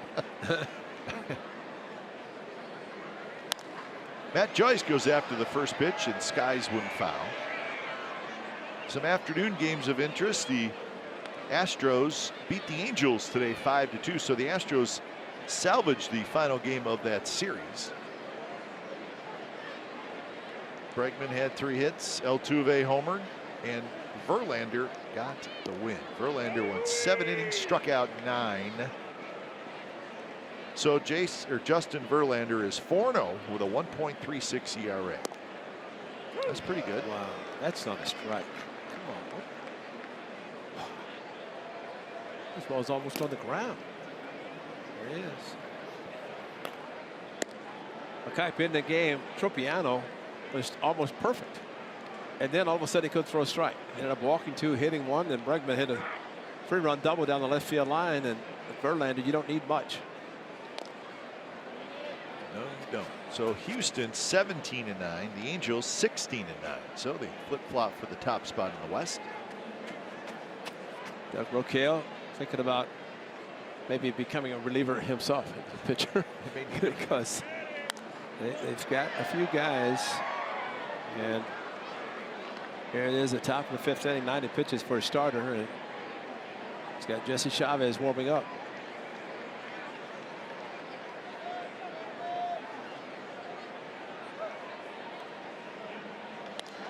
Another one foul left side. You know, Broquel's hair was dark when he started the job. Most pitching coach, that's the case.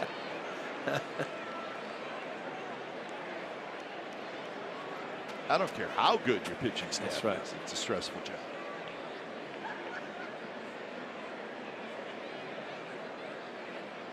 Two pitch again, foul back. So the Astros will be off tomorrow.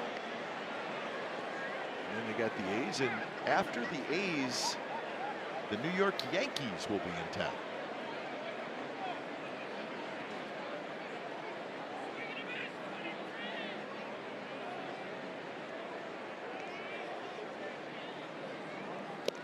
Yeah, that's a swing and a miss. So long at bat, Joyce ends up striking out. If you think about Brandon Belt that we talked about, and this fastball in the ninth pitch, a two-seamer, and just could not make contact. But as Belter had a 21 pitch at bat, combined tonight 2 at bats for Joyce, 20. 11 and 9. And you can understand how Belts was such a long at bat. Did your brother do that game? Foul ball. Foul ball. 1-1 the count. Couple of hits for Simeon and a run scored. So he's got his batting average up to 283. He's got a good swing going right now. 5 for 12 in the series. He has scored 4 runs.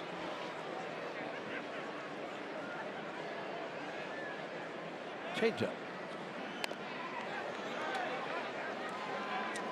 See, you watch Centeno call the pitches, and again, I've said it many times, and I mean, here's a pitcher in Doug Fister who's calling his own game essentially because he keeps shaking the pitch that he wants. So why not add some correct? He likes the fastball in on this one.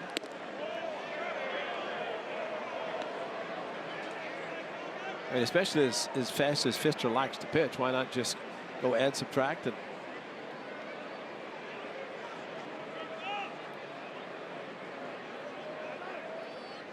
chuck off a fastball in, fastball away, a slider, wants the curve. So it should be a 2 that Centeno puts down. No, change up. So a full count, or yeah, full count. Lowry to follow.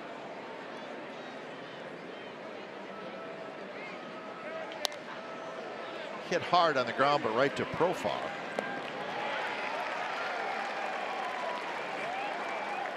So 2 outs, and Lowry will hit.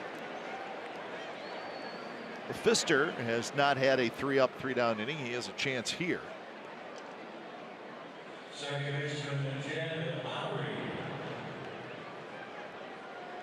A couple of fly ball outs for Lowry. Hit him hard. 1 to right field, 1 to center field.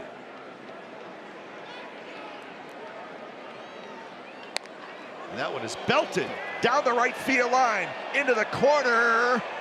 Foul. Uppercut, just too quick. Just wanted a little bit extra to hit the foul pole. That's as close as it was going to get to being a home run. He just had a little bit of an uppercut, and the ball passing in front of the foul pole.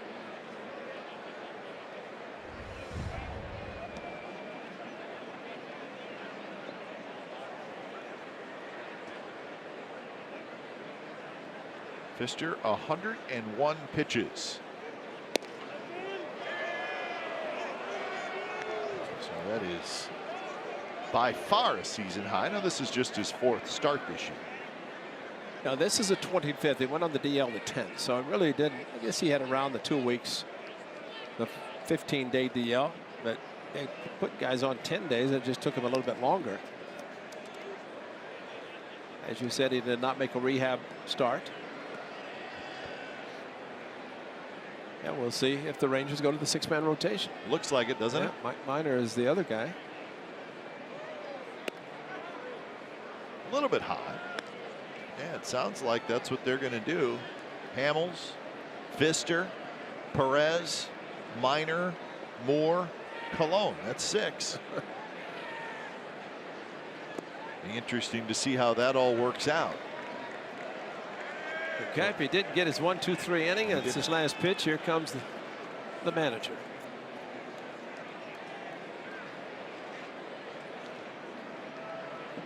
So 105 pitches in 4 2/3 innings for Pfister. He's not happy.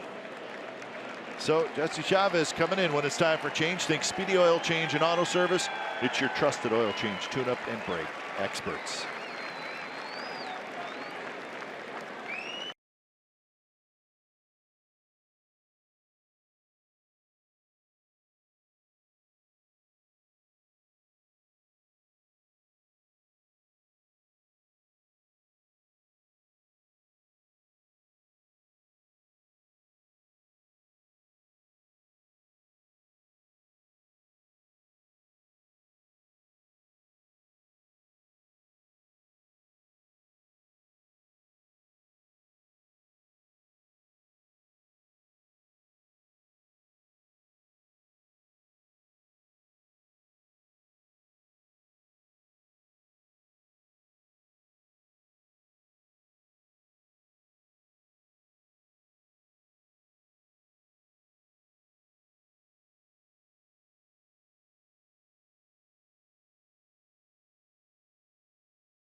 Oakland A's and Marvel are proud to release glow-in-the-dark Black Panther bobblehead in honor of Oakland and hometown director Ryan Coogler. Fans can snag this one-of-a-kind bobblehead Saturday, May the 5th. That's against the Baltimore Orioles. It's brought to you by Comerica Bank. Be one of 15,000 fans to get yours upon entering the ballpark. Visit athletics.com/promotions to grab your piece of Oakland history. So Doug Pfister, 4 2/3 innings, tried to get through 5, couldn't do it. Jesse Chavez comes in to face Chris Davis, and Davis on the first pitch rolls it up the middle, but Profar over there, and the side is retired. So a runner left, and we are headed to the bottom of the 5th inning. Going to be the top of the order for Texas.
vote, the winner receives $20,000 for his or her school.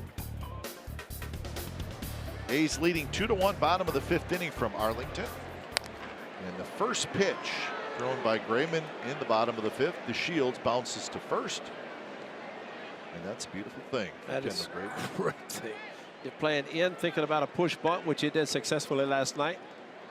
This time he swings away and an easy ground ball to Matt Olson. So that'll bring up Shin-Soo Choo. Ray, I want to wish my wife Amanda happy birthday today. Yeah, it's her birthday. Wow. She's at home celebrating with family. Happy birthday without kite. I know. I check the schedule when I see it, and certainly would like to be home for my wife's birthday, but that's okay. It's all right. You've got 9 days to buy 9 gifts, you know, that for each day that you're gone. That's right. So happy birthday, man. Try to get her a win tonight. How about that? That would be good. And then you could call her when you're watching the football draft tomorrow. Boy. Big day, Probably call her before the draft. Well, I understand you and Juan Dorado have been breaking it down big time.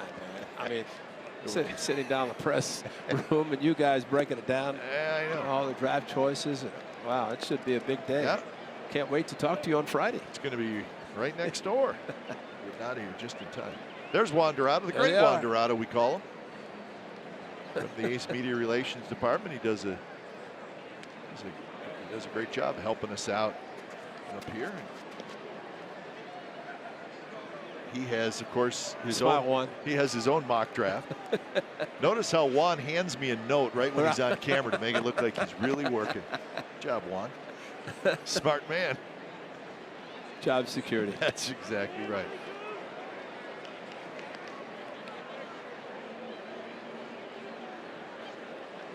Yeah, that's quite a production going on next door. There's tents and everything out there. Glad we're leaving town. The whole draft is going to be at Cowboy Stadium. Choo strikes out. That's a great two-seam fastball because it looked like Choo wanted to tie the game with a home run, and you get a big swing and Choo just shows on this sinker. Watch his head. Head goes, everything goes. The ball is sinking down, and not much he can do on launch angle without. That's a great pitch by Kendall Graveman.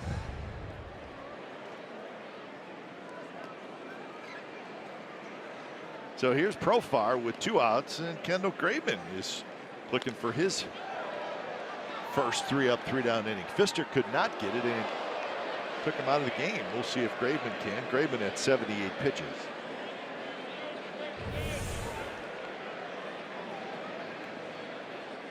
Now, why would you do that?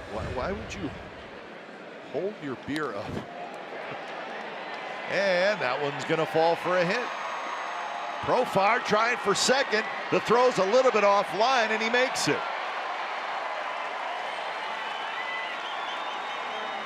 So ball checked up a little bit, but Profar came around first base. He had the play right in front of him, and he just took off. Well, you watch a little confusion here. Both guys going after it, and little indecision, a slight little bump at each other, and maybe the quickness in throwing by Canna is offline, but 2 outs.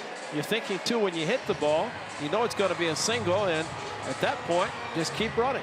And it turned out to be a smart play. Puts himself in score position and gets himself a double on a play that, you know, both guys going for the ball, and unfortunately, they bumped just enough that Canna's throw a little bit offline as he tried to recover quickly. So here's Mazzara. And I think, Ray, they bumped right about the time Profar rounded first base, and that's what he saw. It looked like if Canna had made an accurate throw, it probably would have been out. But when you rush, all that's happening. That's called the game speeding up on you, and it definitely got a little quicker for Mark Canna. He and Joyce bumping each other. So 0-1 to Mazzara, who has struck out and grounded out. Tying run at second base here in the bottom of the 5th. The Rangers have stranded 5 through the first 4 innings.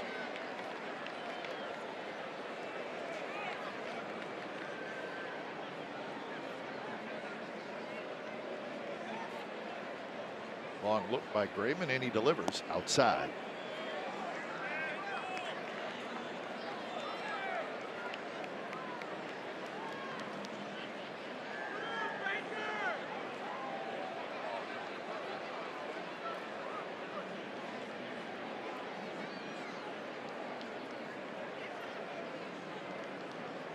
And there's a base hit. Here comes Profar rounding third. Piscotty's throw to the plate, not in time. And Mazar to second, and he's safe. So Mazara's first hit in this series is a big one, and it ties the game at 2. Well, as he was rounding first base, so you get a hustle on 2 players. As the cutoff man was hit, Mazara doesn't go to second, but he jumped on a pitch on the 1-1, left it up, he crushed it, and really with 2 outs, Profar is on the move with contact.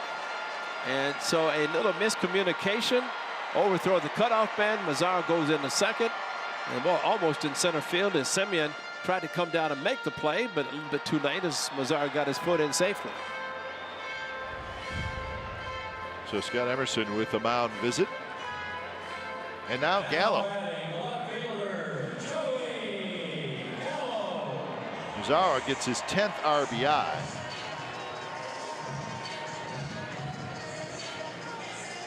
Gallo has singled twice, and he has scored. He scored on the Centeno fielder's choice. That was in the 4th inning.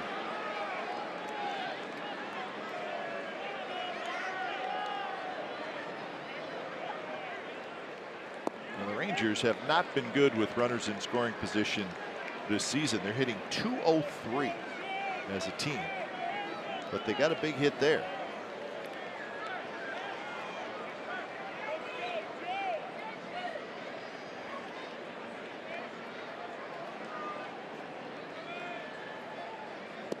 Low again, and now it's 2-0 to Joey Gallo. See, tough Kendall Graveman pound his fist into his glove after the hit by Mazara, and it was just as much as knows it. He got a ground out on 1 pitch with the Shields, keeping the speed off the bases. He got a strikeout of 2 on a good sinking fastball, then single, turned into a double, and all of a sudden with a base hit, the game's tied.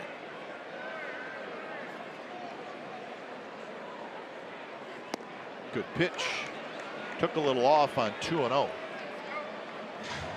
And if you're Joey Gallo, probably not the pitch you'd want to swing at 2-0 off speed.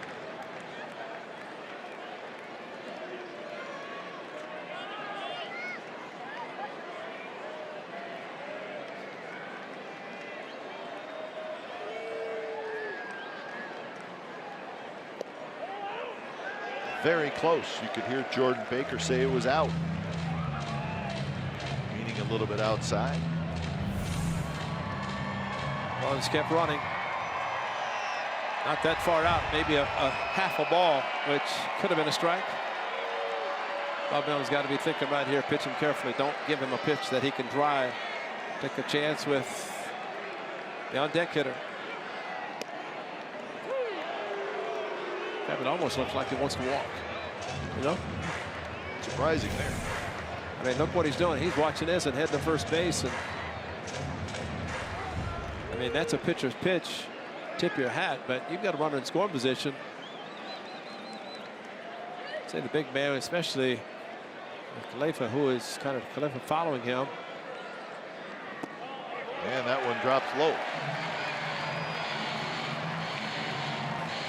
Taken all the way. So that is the 4th walk by Graveman, and now here's Falefa. So Falefa hits for the 3rd time. He has walked and hit a ball pretty hard toward left field that Joyce caught.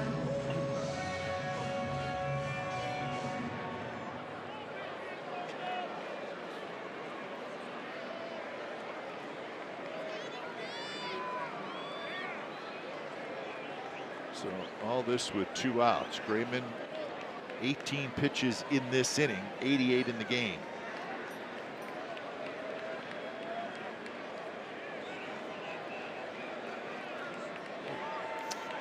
Well, the confusion cost a mound visit. And this is all about a runner at second. So the A's have used a couple mound visits in this inning.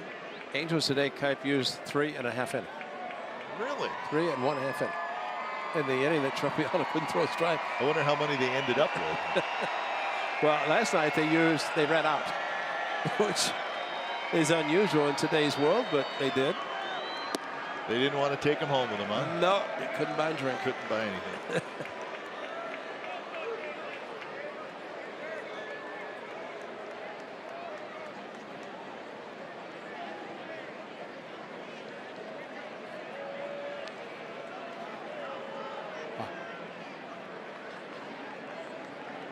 Yeah, I got a couple mound visits left over from last night. Can I get a cup of coffee? I don't think that's going to work. 1-0 to Falefa. And now 2-0.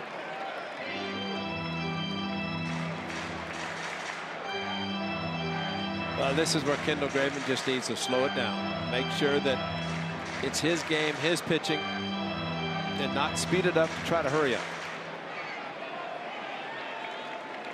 Emilio Pagan just now starting to warm up out in the A's bullpen.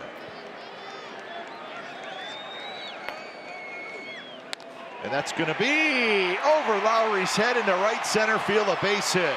Mazzara scores, Gallo to third, and the Rangers, thanks to a 2-out rally, have taken the lead. Tyler Falefa just dropped it into right center field. Ball ran in, fought it off, jammed, softly hit. Again, with 2 outs, you don't have to worry as a base runner about a ball dropping or not. And you know, hitting becomes contagious, and you don't want this inning to extend beyond this. A's are trailing now, but you cannot let it get out of hand. Here's Guzman. All right, just a couple minutes ago, Ray, we're talking about Graveman maybe getting his first 3 up, 3 down inning, but he couldn't do it. Double, single, walk, single, all after 2 outs. Yep. So that's frustrating. Runner goes, and the ball's hit down the left field line, but well foul. See, that time he never looked at first. And that's what happens. You start speeding up the game a little bit, and Kendall's been around long enough that that should not be happening, but it does happen when you're struggling, and in his case, trying to get a win. And now, all of a sudden, after 2 outs, he's looking at a deficit and trying to get out, keep it just the 1 run.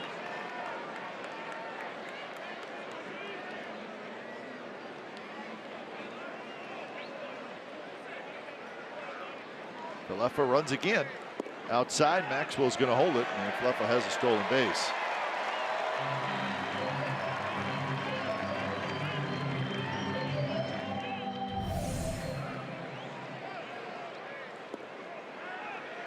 So that's the 4th stolen base for the Rangers in this series.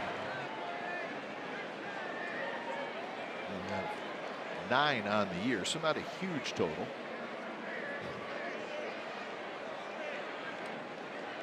1-2 pitch. Bounce to Simeon, who backhands. Throws high, wide, and Olsen tags Guzman with a nice play by the big first baseman. So 2 runs for the Rangers. They now have the lead after 5.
So the Rangers, with a couple of runs in the bottom of the 5th, take a 3-2 lead.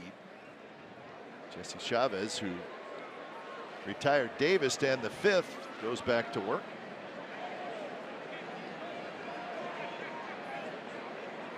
First pitch to Olson is hit very deep to left field. Gallo's back. Gallo near the wall, and Gallo's got just enough room. One away. Might just be enough cool air tonight.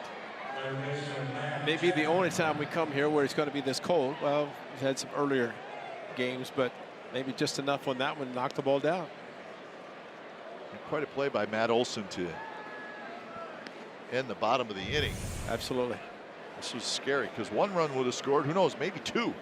So he got under a little bit, and with him coming off the bag, coming up, bringing the ball down and making the tag, and I think 2 would have scored. I think you're right. The back runner was, Leffa was just running. Yeah. He was rounding 3rd and coming home. 2-0 to Matt Chapman, who has fouled out and grounded out. So Chapman 2 for 10 in the series.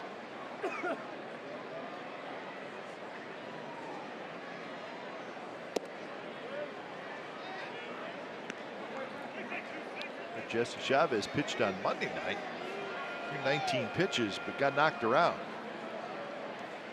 Gave up a couple of runs.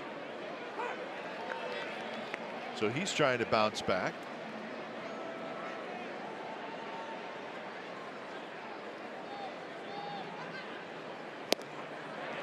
He's in vulture status right now, right? Yes, Ray? he is. That's exactly Swooped right. in to get a win, but a lot of time left.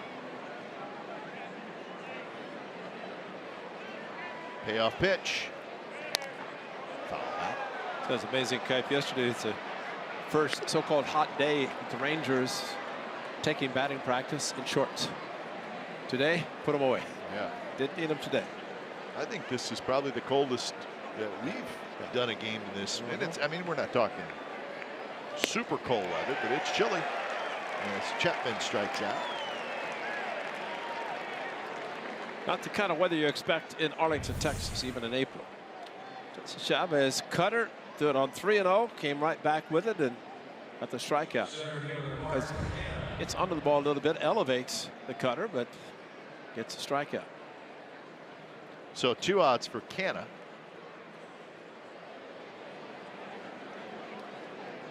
Yeah, we've sat in this booth many times where it's very warm and to the point where it's probably a little uncomfortable.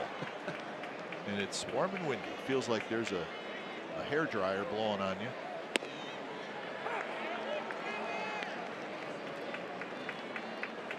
Oh, if the hair dryer is hot, that's okay. Right now it would be.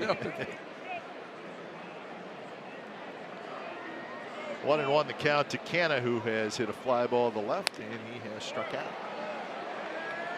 Jesse Chavez does not mess around either. No, he doesn't. He does get the ball and throw it. He's been that way throughout his career.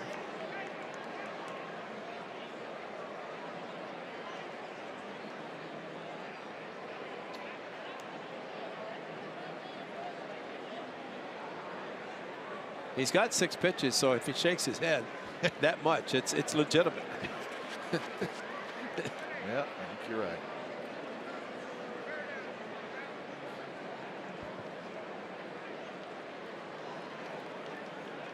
Mark Canna trying to figure out which one of those 6 Jesse's going to throw.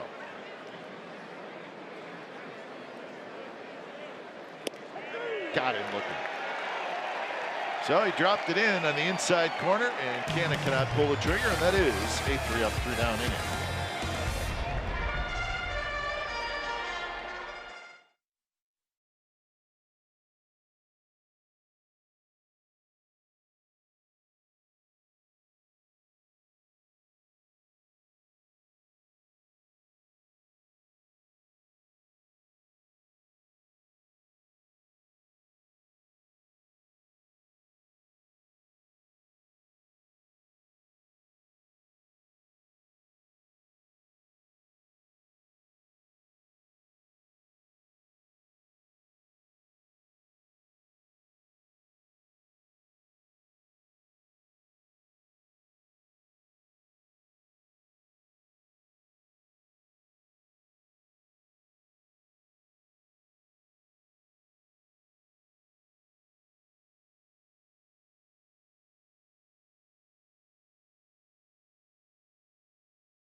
Rangers leading the Athletics, bottom of the 6th inning.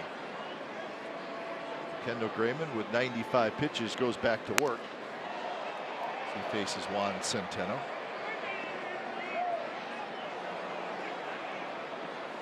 So 0-1. Centeno had that RBI fielder's choice that was looked at, replay, and very close play at first. And the call was upheld, and that allowed a run to score.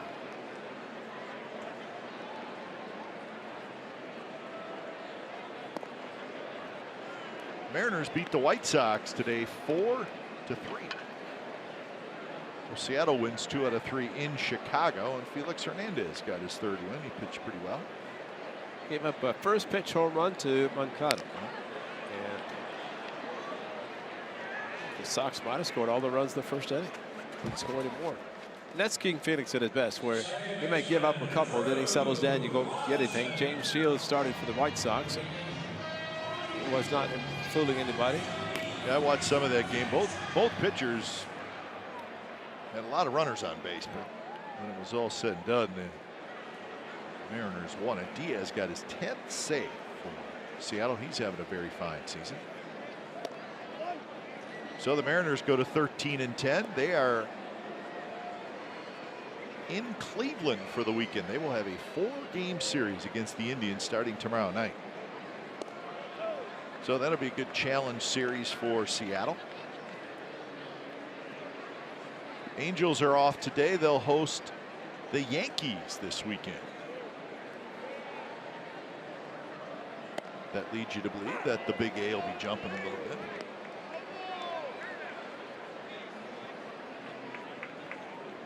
Also leads you to believe that the Yankees aren't going to see all 3 teams on the West Coast whenever they come out, because they'll come to the Coliseum in September. A's will go back next month to New York. Yankees are winning 7-4 in the 8th inning. Didi Gregorius with another home run.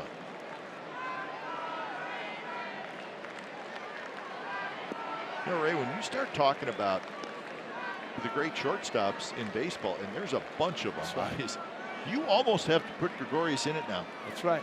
Because he's a terrific fielder. Yeah. But now he's become a very, very good offensive player.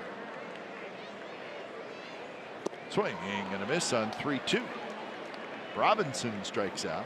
Just a nice easy pitch from Kendall Graveman. Didn't try to overthrow the ball. Got some good action on it. And just kind of threw it down the middle. Watch the ball just sink. Last at bat for Robinson. He swung at a pitch, or first at bat, swung at a pitch that was out of the strike zone.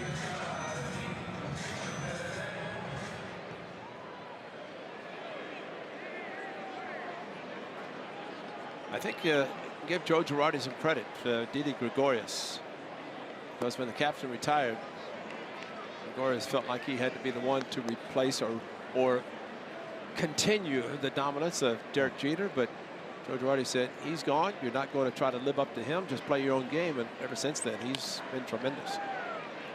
Somebody made a good point the other day, talking about Didi Gregorius, how important he is in the Yankees lineup. The reason being, he's a left-handed hitter. Right. And they have the 3 big guys, right, Judge, Stanton, and Sanchez. They're all right-handed. That's right. So just from a lineup construction standpoint, Gregorius is very important to that group. And also Bird. Bird, when he's healthy. He's healthy, yeah. That home run by Gregorius was his 8th. Trout has 10. Trout's got 10. Mookie Betts hit a couple tonight. He's got 8. Red Sox leading the Blue Jays 4-3 in the 9th inning. So that's a good series. 2 top teams in the American League East. Toronto playing well. Good pitch, 3-2. Grandyman won it last night with the walk-off. After throwing out a base run at the plate and walked it off. And Toronto 14-8. 3-2 pitch to DeShields. Tap 5. You know what? I'm glad, and there could be lots of reasons for it. Could be, you know, just the fact that bullpen needs a little bit of a break. But I'm glad that Bob Melvin sent Graveman out there for this inning. I mean, he's had 111 pitches. 5th inning was not great for him. He's maybe finished in this one, but if he can get out of this inning, he just did. That's great. A little emotion from Graveman, so he finishes strong. He gets a couple of strikeouts, 7 strikeouts for Graveman.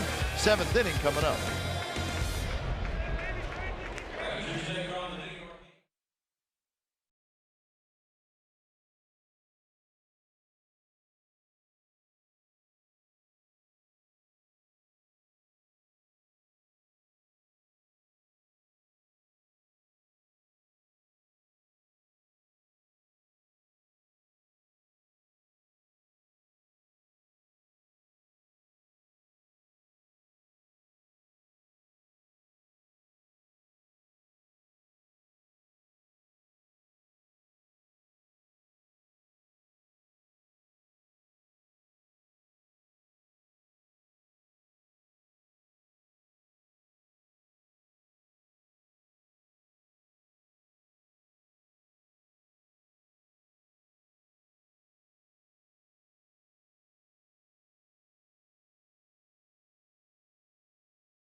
One assessment has tied the game versus the White Sox in the 14th inning, and Kila Kiawahui finished it off with a single just a couple of batters later. There's the tying one, and then Kia dropped one into left field. Little lob wedge, if I remember correctly. Down the left field line. Yeah. Here it is, and there it goes. Perfect.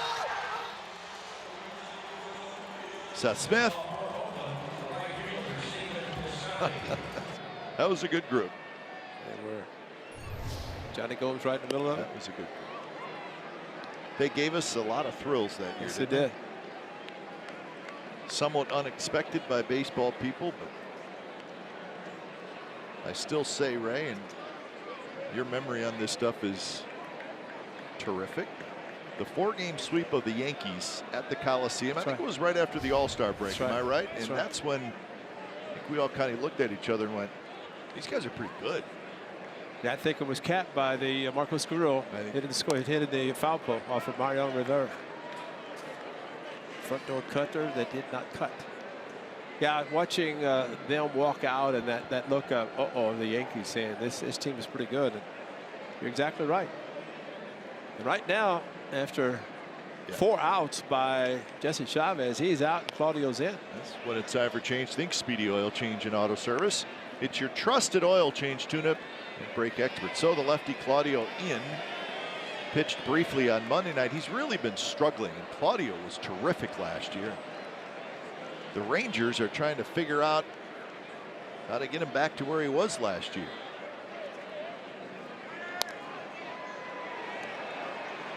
Going out is Robinson, and he's got it.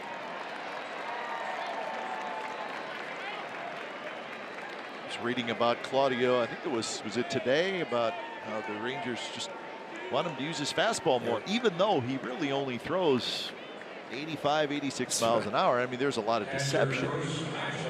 But he, from what the article said, he's been throwing his fastball less this year. He's getting knocked around. Circle change grip, and he threw one to Piscotty 0-2, and he starts with a circle change grip. There's your fastball. Slowly hit. Robinson has it. And his throw, Guzman grabs it. Throw was just a little up the line. So 2 quick outs here in the top of the 7th inning. Robinson had a lot of time on that one also. Did not need to rush it.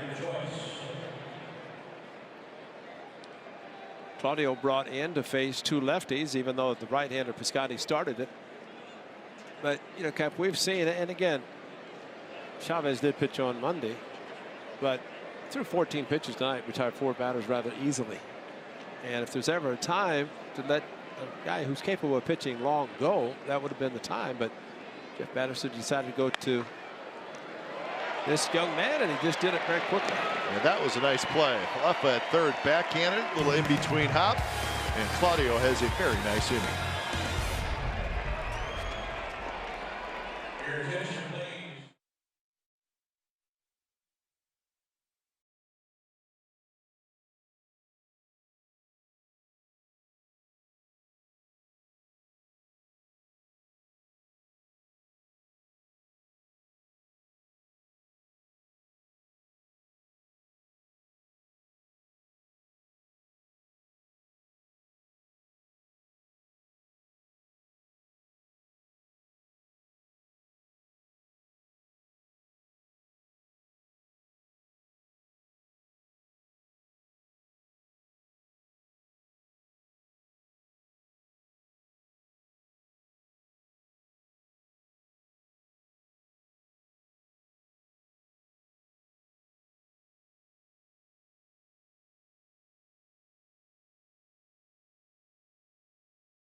Well, it's the score. The A's had a 2-0 lead, 2-1, now trailed 3-2, and they'd come back by the Athletics. And time for the Built For Baseball, brought to you by T-Mobile. How about a 2-run home run by KD Chris Davis to right center field?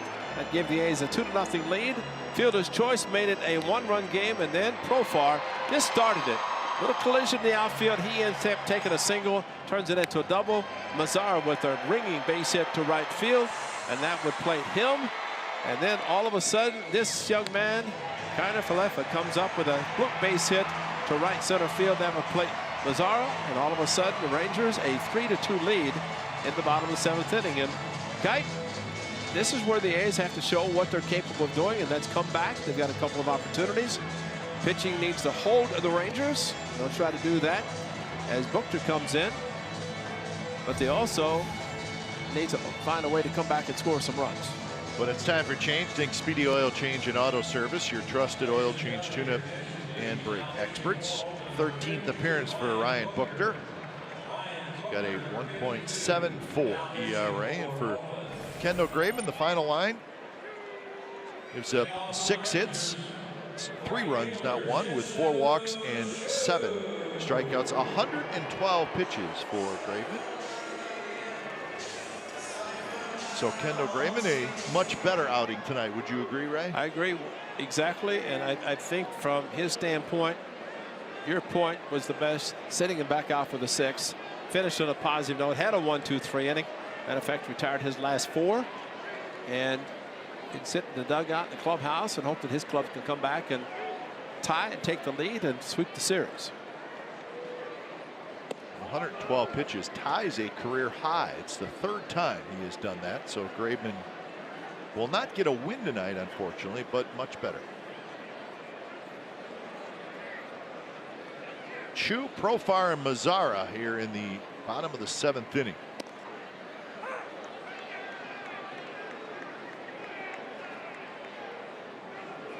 Chu has walked, reached on an air, and struck out. I was thinking about Trevor Cahill. He first joined the ball club. He had a 5-month season, won 18 games. And you look at Trevor Cahill, at Kendall Graveman right now, and you put that in perspective of what, this is only 1 month of season. got 5 months remaining. And for Kendall Graven, yes, it's been a tough April, but he could have some fantastic 5 months of this season and come out way on top. Let's get that first one. Fastball at 90 miles an hour is outside.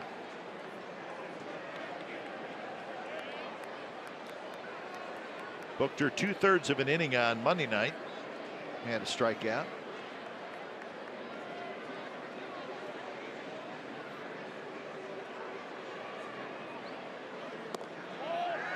Didn't miss by much.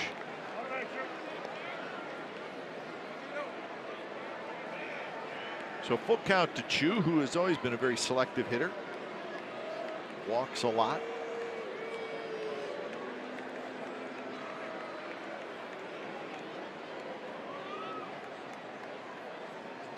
And he could not hold up. So Booker strikes out Chu to open up the bottom of the 7th inning. Talk about handcuffing a hitter. He's thinking away, and the fastball inside. He just started, and even if he's trying to hold up, he could not. And that's a great location. 8 to 9 mile an hour fastball inside up, and Chu, no chance.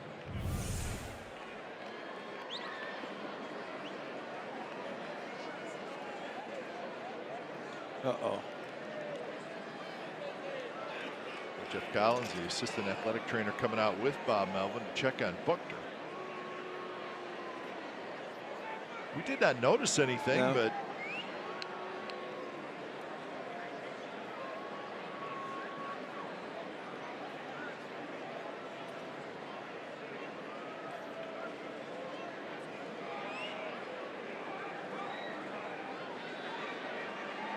so he's coming out.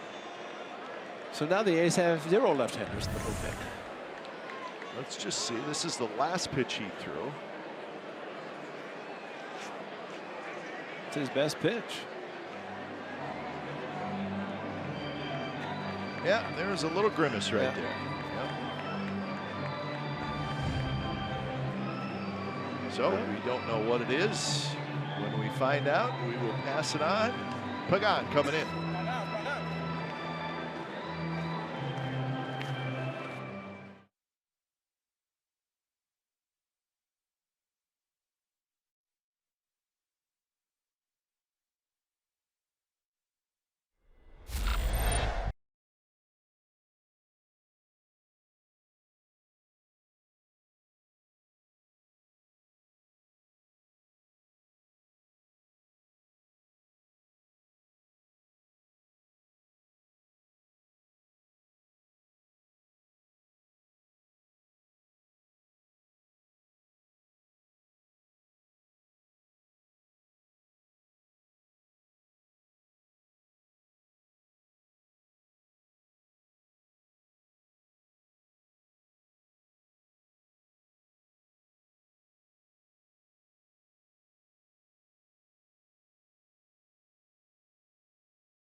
debut on Saturday, May the 26th against the Diamondbacks. First 15,000 fans get this awesome giveaway. It's presented by Ross Dress for Less. Plus, the A's 50th anniversary season-long celebration continues with a special Swing and A's celebration, a day dedicated to honoring the special team from the 70s. Make sure you grab your tickets to the special day at athletics.com/tickets.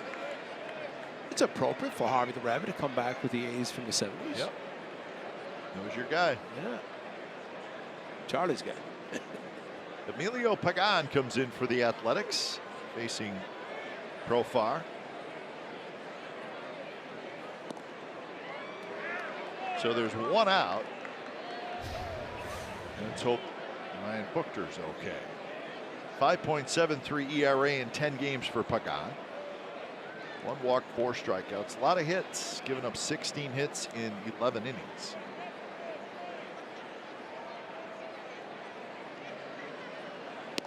There's a strike. So 2-1 the count. Profar 1 for 3, doubled and scored in that 2-run 5th inning.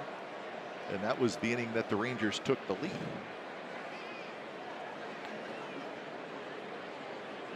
A's runs tonight in the 3rd on a 2-run homer by Chris Davis.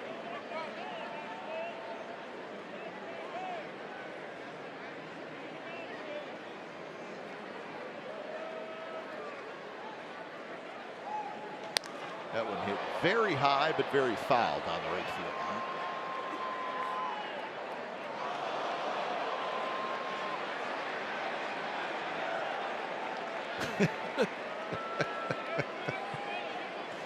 What was that? They're psyched.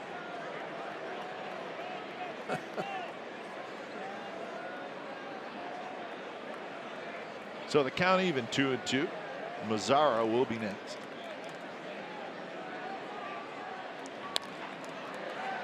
Lowry slides to his right. He's got it. So out number 2 here in the bottom of the 7th inning. As the A's head to Houston after tonight's game, just a very quick flight. The Rangers, they're going to be off tomorrow, but they will be traveling. They're headed to the East Coast. They got a weekend series at Toronto and then a series at Cleveland. So that is where the Rangers will be headed. Do you know, when you travel from Arlington, Texas, it's easy travel. Yep. I mean, you're in the middle of the part of the country. You're in the middle. The southwest, but I mean, it's great travel. So this is the pitching matchups for the A's and the Astros. Manaea and Keuchel. How about that one? Migden and McCullers. How about that one? Cahill and Cole. How about that one? I would want to watch each and every one of those games if I was an A's fan at home. And where can you watch them? Right here on NBC Sports California. Thank you very much. So it'll be a fun weekend in Houston. Of course, the Astros drawing big crowds for obvious reasons. They're the world champs, and they're a very good team. So you know what? It's going to be a good weekend of baseball in Houston, and good atmosphere. It's be good for the Athletics. And if it gets cold like this, they could close the roof. Yep. I don't think it'll be cold like They this. may see it open for 3 games there. That'd be kind of nice. It's usually closed. It's very hot and humid, obviously, in Houston, which is south of where we are at right now here in Dallas.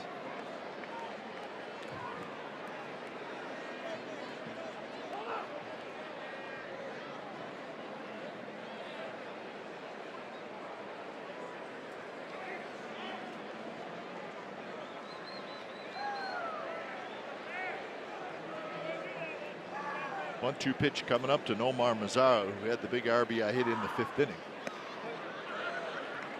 Knocked in Profar with 2 outs to tie the game.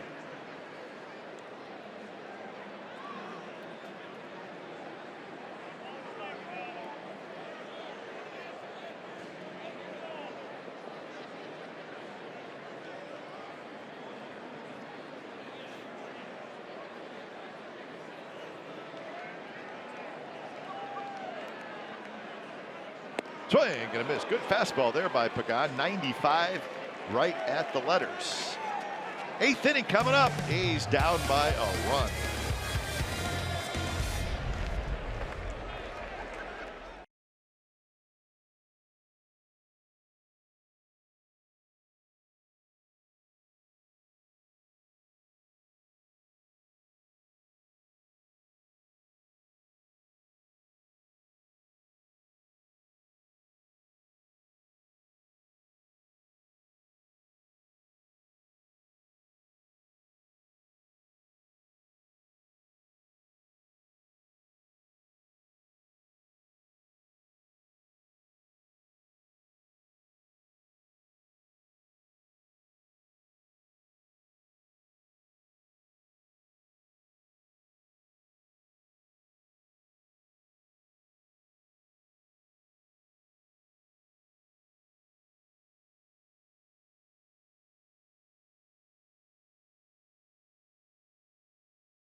Memorial Day weekend celebrates Star Wars with a night of summer fireworks presented by Lagunitas. Plus, the A's have teamed up with Star Wars for a special Star Wars and Matt Olson themed bobblehead. Special tickets are required to receive the bobblehead. Clear your calendar to be at the ballpark on Friday, May the 25th. That's against the Diamondbacks. Enjoy Oakland's best fireworks with a Star Wars twist. Visit athletics.com/Star Wars to get started.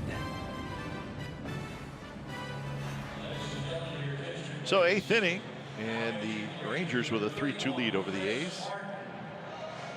And it'll be the 4th pitcher of the night for Texas. Big right-hander Chris Martin. When it's time for change, think speedy oil change and auto service. It's your trusted oil change tune-up brake expert. So Chris Martin, 3.18 ERA, 13 hits and 2 walks allowed in 11 1/3 innings.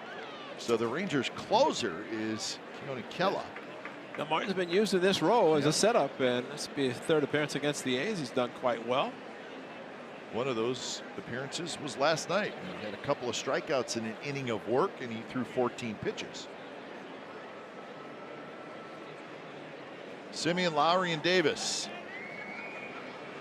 Marcus Semien, a good night. He's got 2 hits. First pitch is a strike. Marcus is 5 for 13 in this series with 4 runs scored. Scoring a lot of runs this year is Marcus Semien.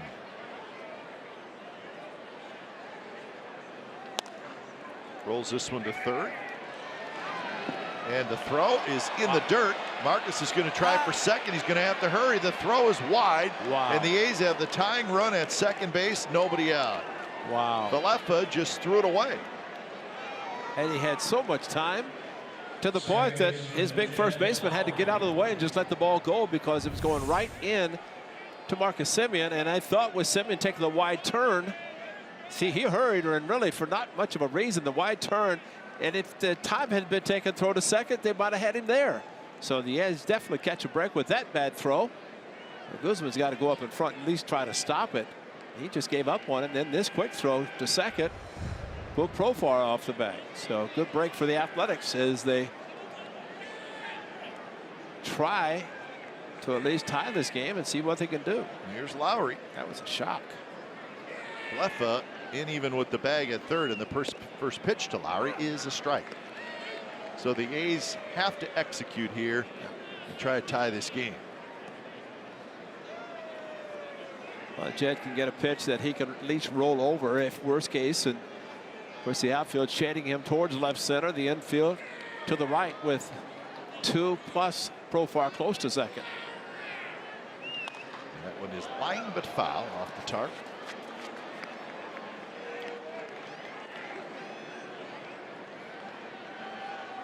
So 0-2 to Jed.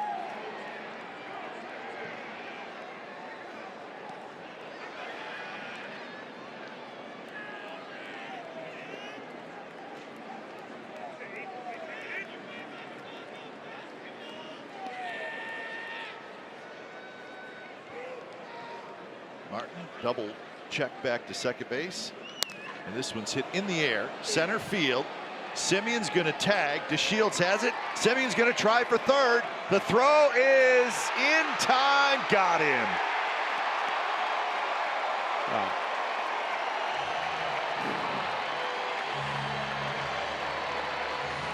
So not real deep fly ball into left center field, and Marcus trying to get to third with one out. But DeShields made a perfect throw. Well, if there's ever time to do it, that was it. One hop, high throw, quick tag by Falefa, who actually put the runner at second base, but he helped as this throw a little bit high, but brought it down quickly and somehow able to put the left knee down as Beltre did last night and blocked off the third base. So last night, a runner thrown out at third. That was Lucroy, and tonight, Simeon. So just like that, wow. 2 outs for Chris Davis.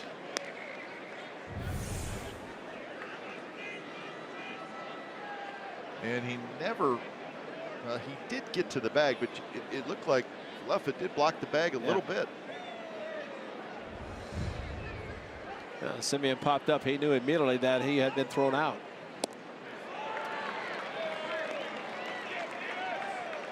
But we talk about the top foot or the front foot. Watch how it pops up. So really, when that came up, it allowed Falefa to basically put the knee down and, sacrificing the knee because the spikes could have cut it. But he was able to make the quick tag and get out of the way. A little bit high, 95 miles an hour from Chris Martin. They go over scatter reports about the arm strength of the outfielders, and even though the ball was hit shallow, Marcus Simeon evidently thought he had a chance, and it took a first throw to get him. Rangers got it.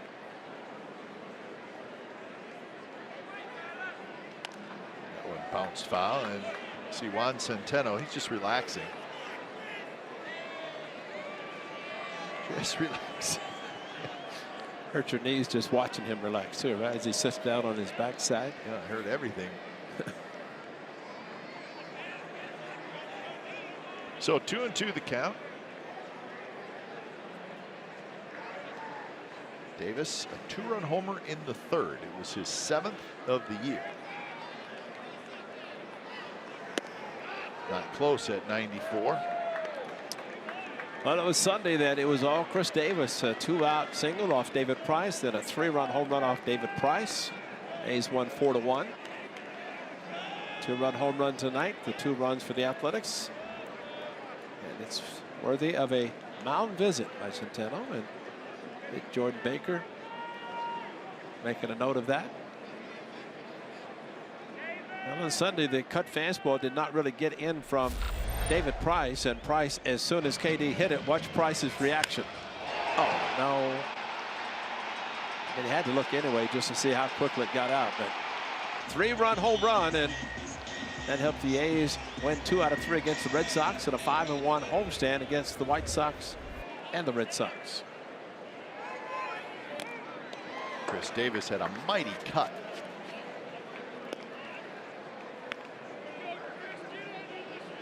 So a full count to A's designated hitter, the powerful Chris Davis. Trying to tie up this game here in the 8th inning.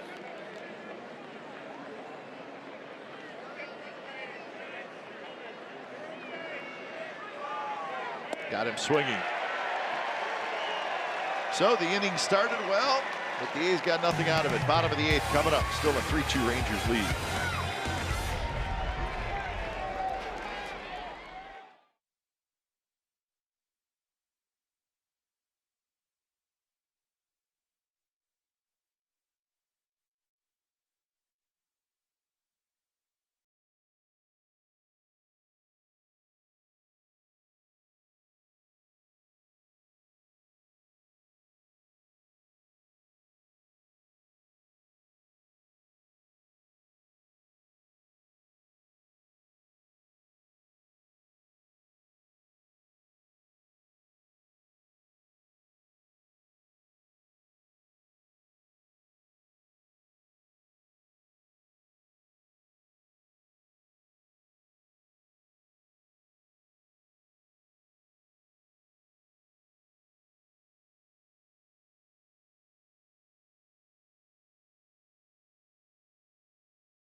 and the accounts and descriptions of this game may not be disseminated without the express written consent of the Athletics Investment Group, LLC.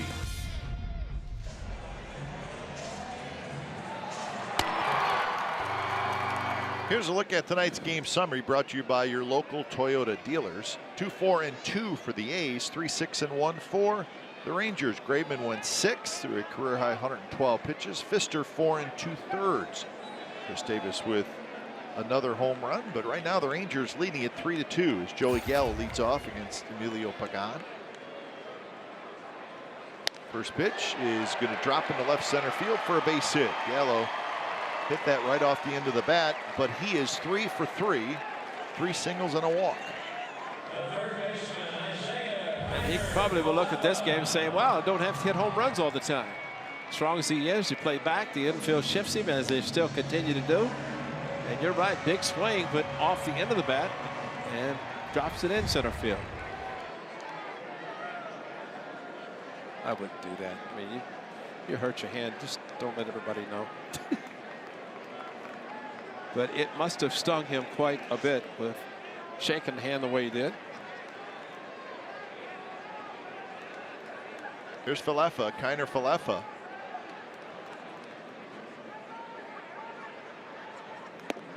I should say Isaiah Kiner Falefa. Make sure we get it right. He's walked, hit a fly ball to left field, and he had a big RBI single in the 5th, so he's had a productive night.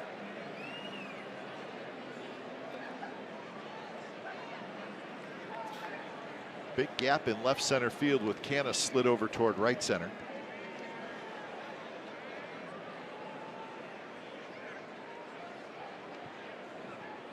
Have not heard anything on Ryan Buchter, who had to leave the game after facing one hitter in the 7th. He struck out Chu, and they grimaced after striking him out, and he left the game. So if we do hear anything about what was wrong before our game ends, we will certainly pass it on.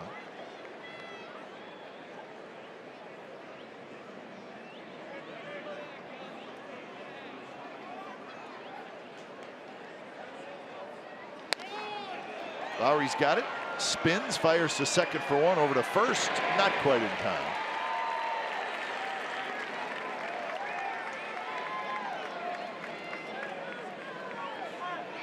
So Philip is aboard on the fielder's choice, and here's Ronald Guzman.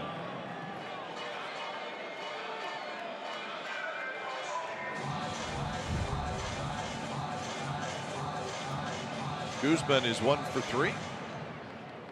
Facing Pagan for the first time.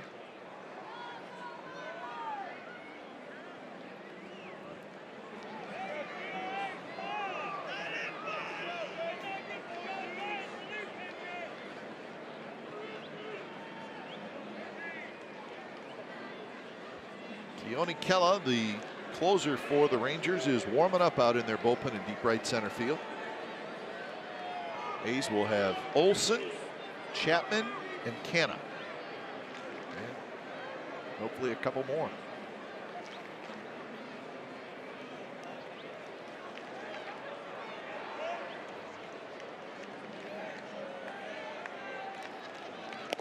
Fastball outside to Guzman.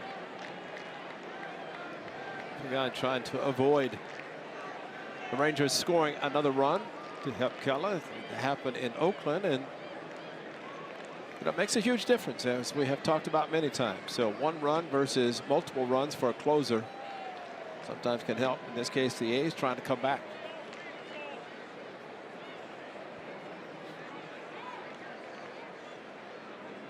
Yeah, especially it's a team like the Athletics who hit a lot of home runs. And we're going to get a mound visit. Pagan actually called Maxwell out.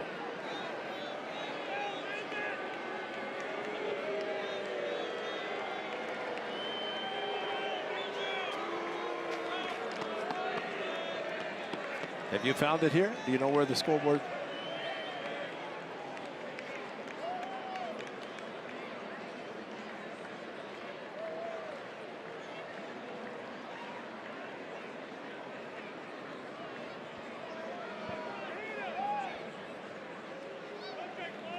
So 2-0. Be careful here. Guzman in a big swing.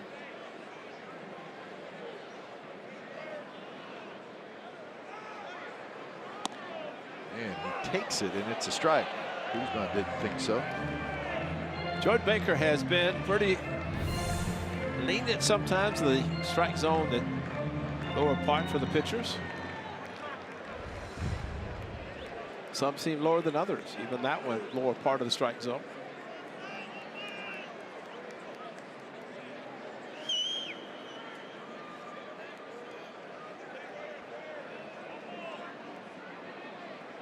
Falefa pretty good speed at first. We've seen him take off before. And there's another strike. Same spot. Falefa has actually taken off almost like he's going to do a delayed steal. Yep. Hops off a couple of steps and usually try to get the middle infielder to drop his head, take off. With a left-handed batter, it's a perfect time to do it. Catcher can't see whether he's taken off or not. So Pagan will check.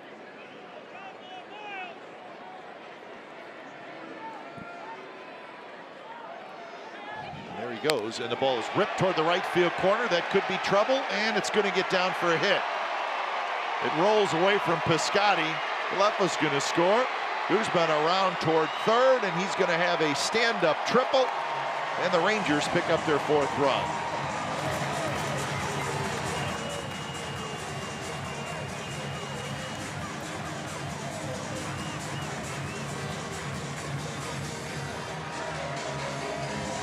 Yep, Piscotti trying to cut the ball off to keep Falefa from scoring. But once that happened, the pitch inside instead of outside where he wanted it. Right here is the key. Tried to cut it, could not. Of course, not only the run score, but then also Guzman gets to third base. Infield has to come in, but it's a huge run. Get a Kell out there saying, yay! He's happy. It's exciting. First career triple. And for the Rangers, first triple in 47 games. Longest active streak in the majors. And Guzman changes that, and he gets his first career 3-bagger. Picks up an RBI. Infield in for Juan Centeno.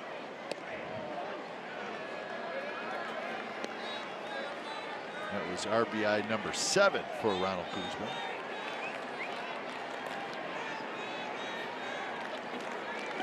There's Chris Bassett warming up quickly.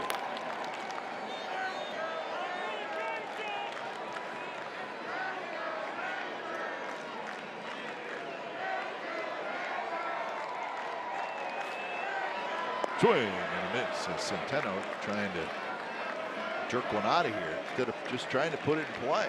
That's all he has to do, especially with the infield end. Good point, because you like to see hitters swinging big like that with the runner at third. He's taking a long look down at Tony Beasley. You don't see squeeze bunts that often. Always a concern, especially when a hitter looks at the third base coach a long time.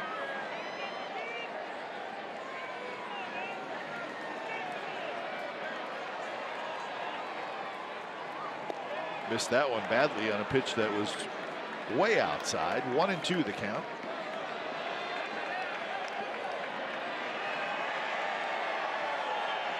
So Centeno's going to step out and collect his thoughts.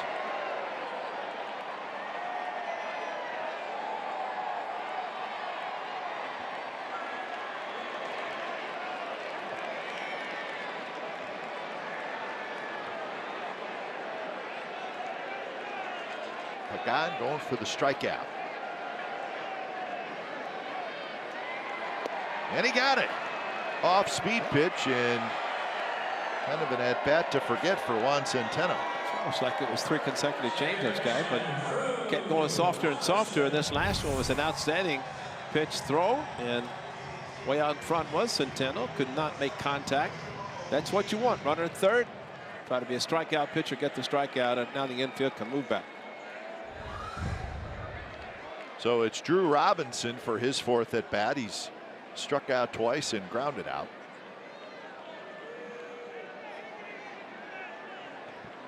Chapman plays a little bit in at third.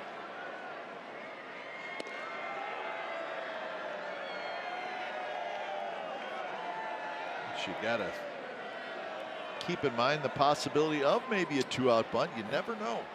So Chapman now he takes a step or two back.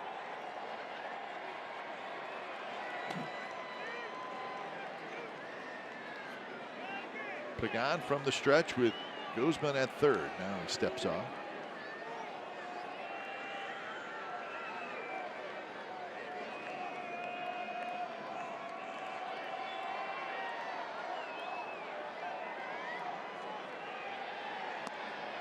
Missed again, 2-0.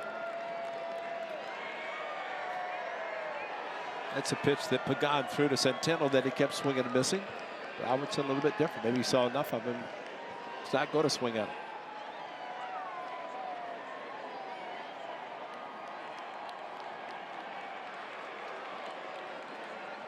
So Robinson and a good count, 2-0.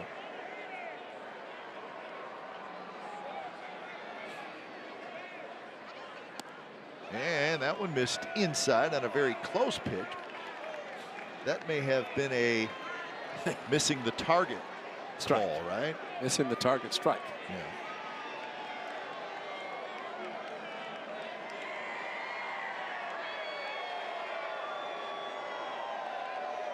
So 3-0.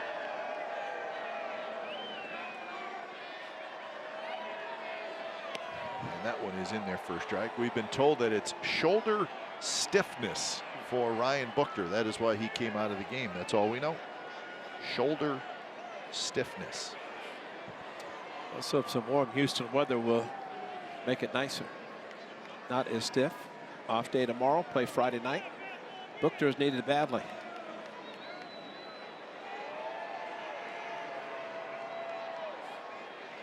And that pitch is outside. So Robinson draws the walk and DeShields will hit.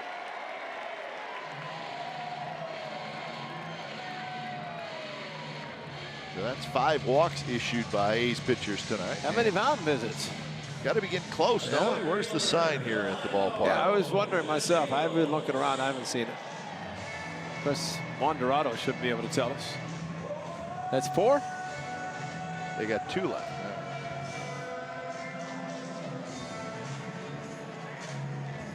Well, Bassett's been warming up, so he should be pretty close to being ready. 27 pitches for Pagan. Not all in this city. Remember, Pagan got the final 2 outs of the 7th. So here's DeShields. I would not say that Emilio Pagan is the fastest worker on the mound. Would you? Right. No, probably not. Probably you're not. a good man, Ray. Huh? You're a good man.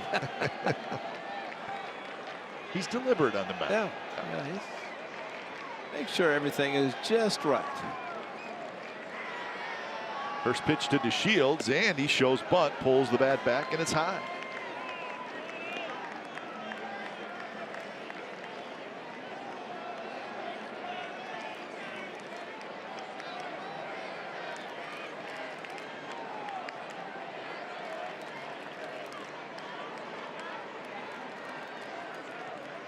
DeShields is 0 for 3 with a walk.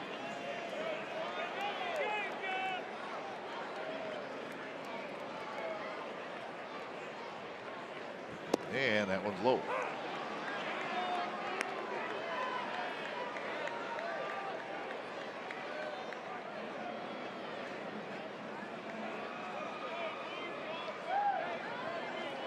So 1-1 the count. Guzman at third, Robinson at first.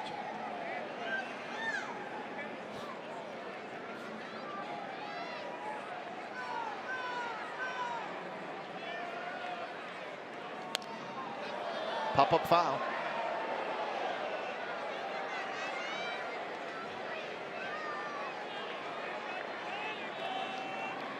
So now Pagan ahead in the count, 1-2.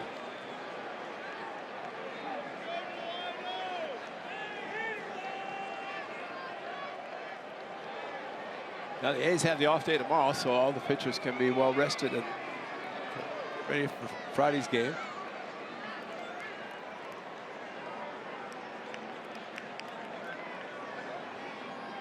So Pagan is ready.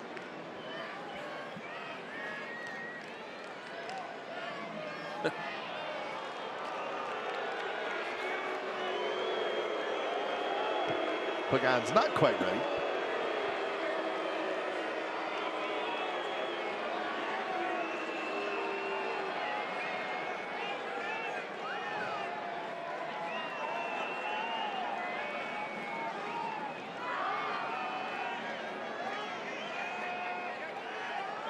One-two pitch, and DeShields chased it. Maxwell hangs on, side retired.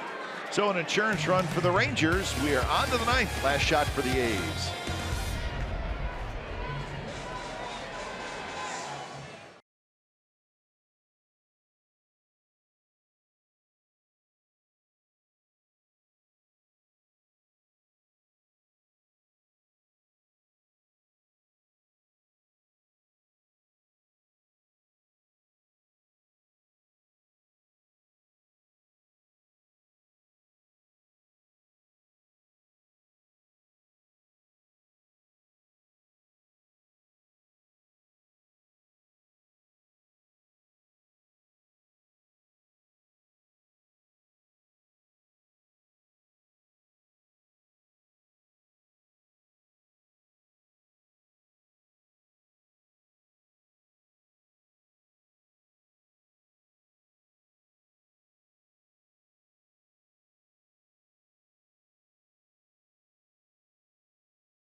By Chris Davis, poked out on right center field, giving him 7. The A's had a 2-0 lead at the time. Things looked great, but now in the top of the ninth inning, they trail by 2, and trying to avoid a victory by the Rangers as they are hoping to get this sweep. Taking 2 out of 3, while it would be nice, that extra run for Keone is huge as he throws the first pitch strike. Well, it allows you to do a little bit more Absolutely. as a pitcher, right? Absolutely. Make a mistake and still have the lead. Quick 0-2 to Matt Olson. That was a sharp breaking ball, though it had a little hang to it. But you know, I think it does also, Kyle. It allows the pitcher, in this case, Keone, who is 3 for 3 in save opportunities. Oh, how about a quick pitch? Wow. Wow, we're just talking about you, and they try to do that. see more guys doing that now. Yeah. It doesn't mean it's works for everybody. Well, it just. But it will catch a guy off guard if you haven't seen it from. I think Matt Olson was like, what? Wait, what was that? See, that's what he's expecting to happen right there, and then he could get the timing. Fastball in on the hands of Olson, and he fights it off. But as we often say, out of the stretch, you can do anything you want, or at least with nobody on base out of the stretch. Somebody gets on base, you have to pause, and what he just did would not be considered a pause. Chapman to follow, and then Canna. Olson swings and misses at a pitch that was down and out of the strike zone.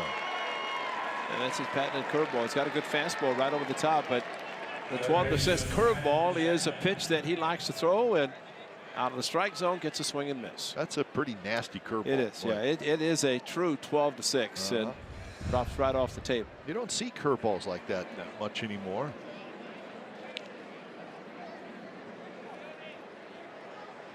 So that'll bring up Chapman. He's down to their final 2 outs here, trying to sweep the Rangers.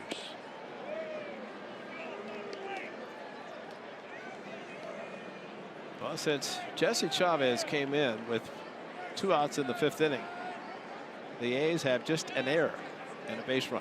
And he was thrown out at 3rd trying to dance on the fly ball. Just a little bit high, 96 miles an hour. A's need a couple of base runners. Matt Chapman is 0 for 3 in the game. There's a strike. 96 at the knees. We will be in Houston on Friday night. We are next telecast.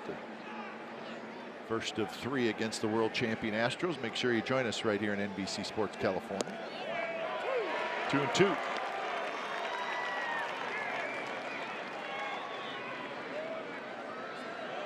He just threw that curveball so slowly. He's trying to throw it for strike, figuring Chapman's not going to be swinging.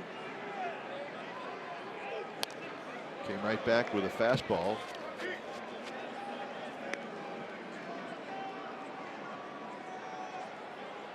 The Rangers have been hoping for the last couple years that Kella could kind of take the next step as a reliever, and maybe this year he's doing that, right?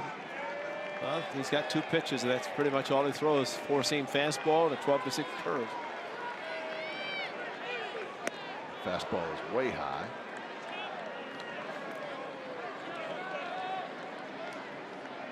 Kella in 2015 made the team out of spring training as a rookie and pitched extremely well. He's had some injuries the last couple of years. Strike 3 call.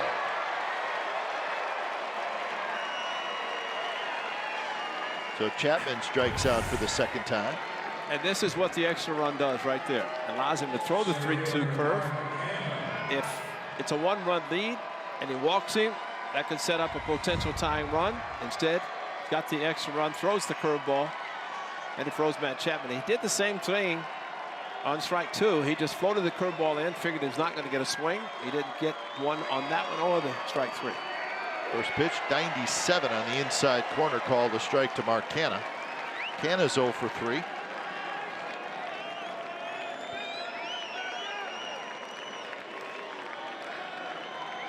Kella working quickly. And now he jumps ahead in the count 0-2, and the crowd, and what's left of a really small crowd tonight here at Globe Life Park, rises to its feet. It's been a very cool night at the ballpark. Some fans bundled up a little bit.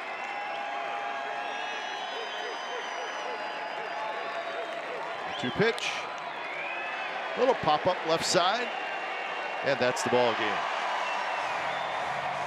So the Texas Rangers salvage the final game of this 3-game series. When it's all said and done, the A's do win the series, but their 4-game losing streak comes to an end, so the A's are now 13-12 on the year, heading to Houston. Time of game, 2 hours and 56 minutes. The attendance tonight here in Arlington was 19,121. Final score, the Rangers 4 and the Athletics 2. Time now for A's post-game live. Here is Brody Brazil.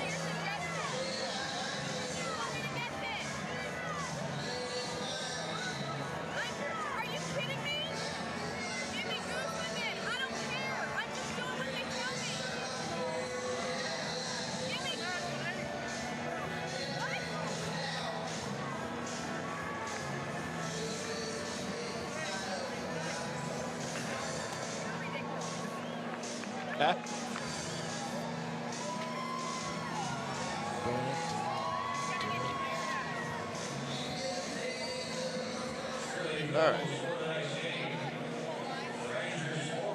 Ah.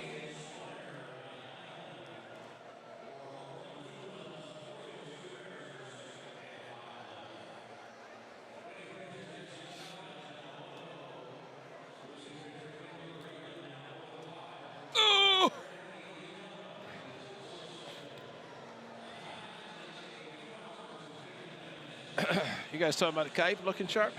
First inning, he looked sharp. Scuffled after that. Let's sit down. So Grayman gets the loss, right? Yes, he does. They get Chavez in one. Yeah, I guess he would probably be the guy. You're all right.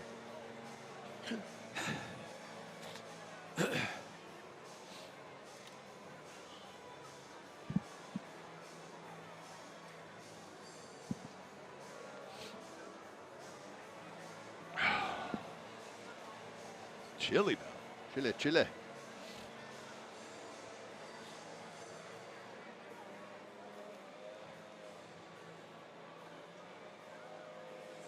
That's exactly right.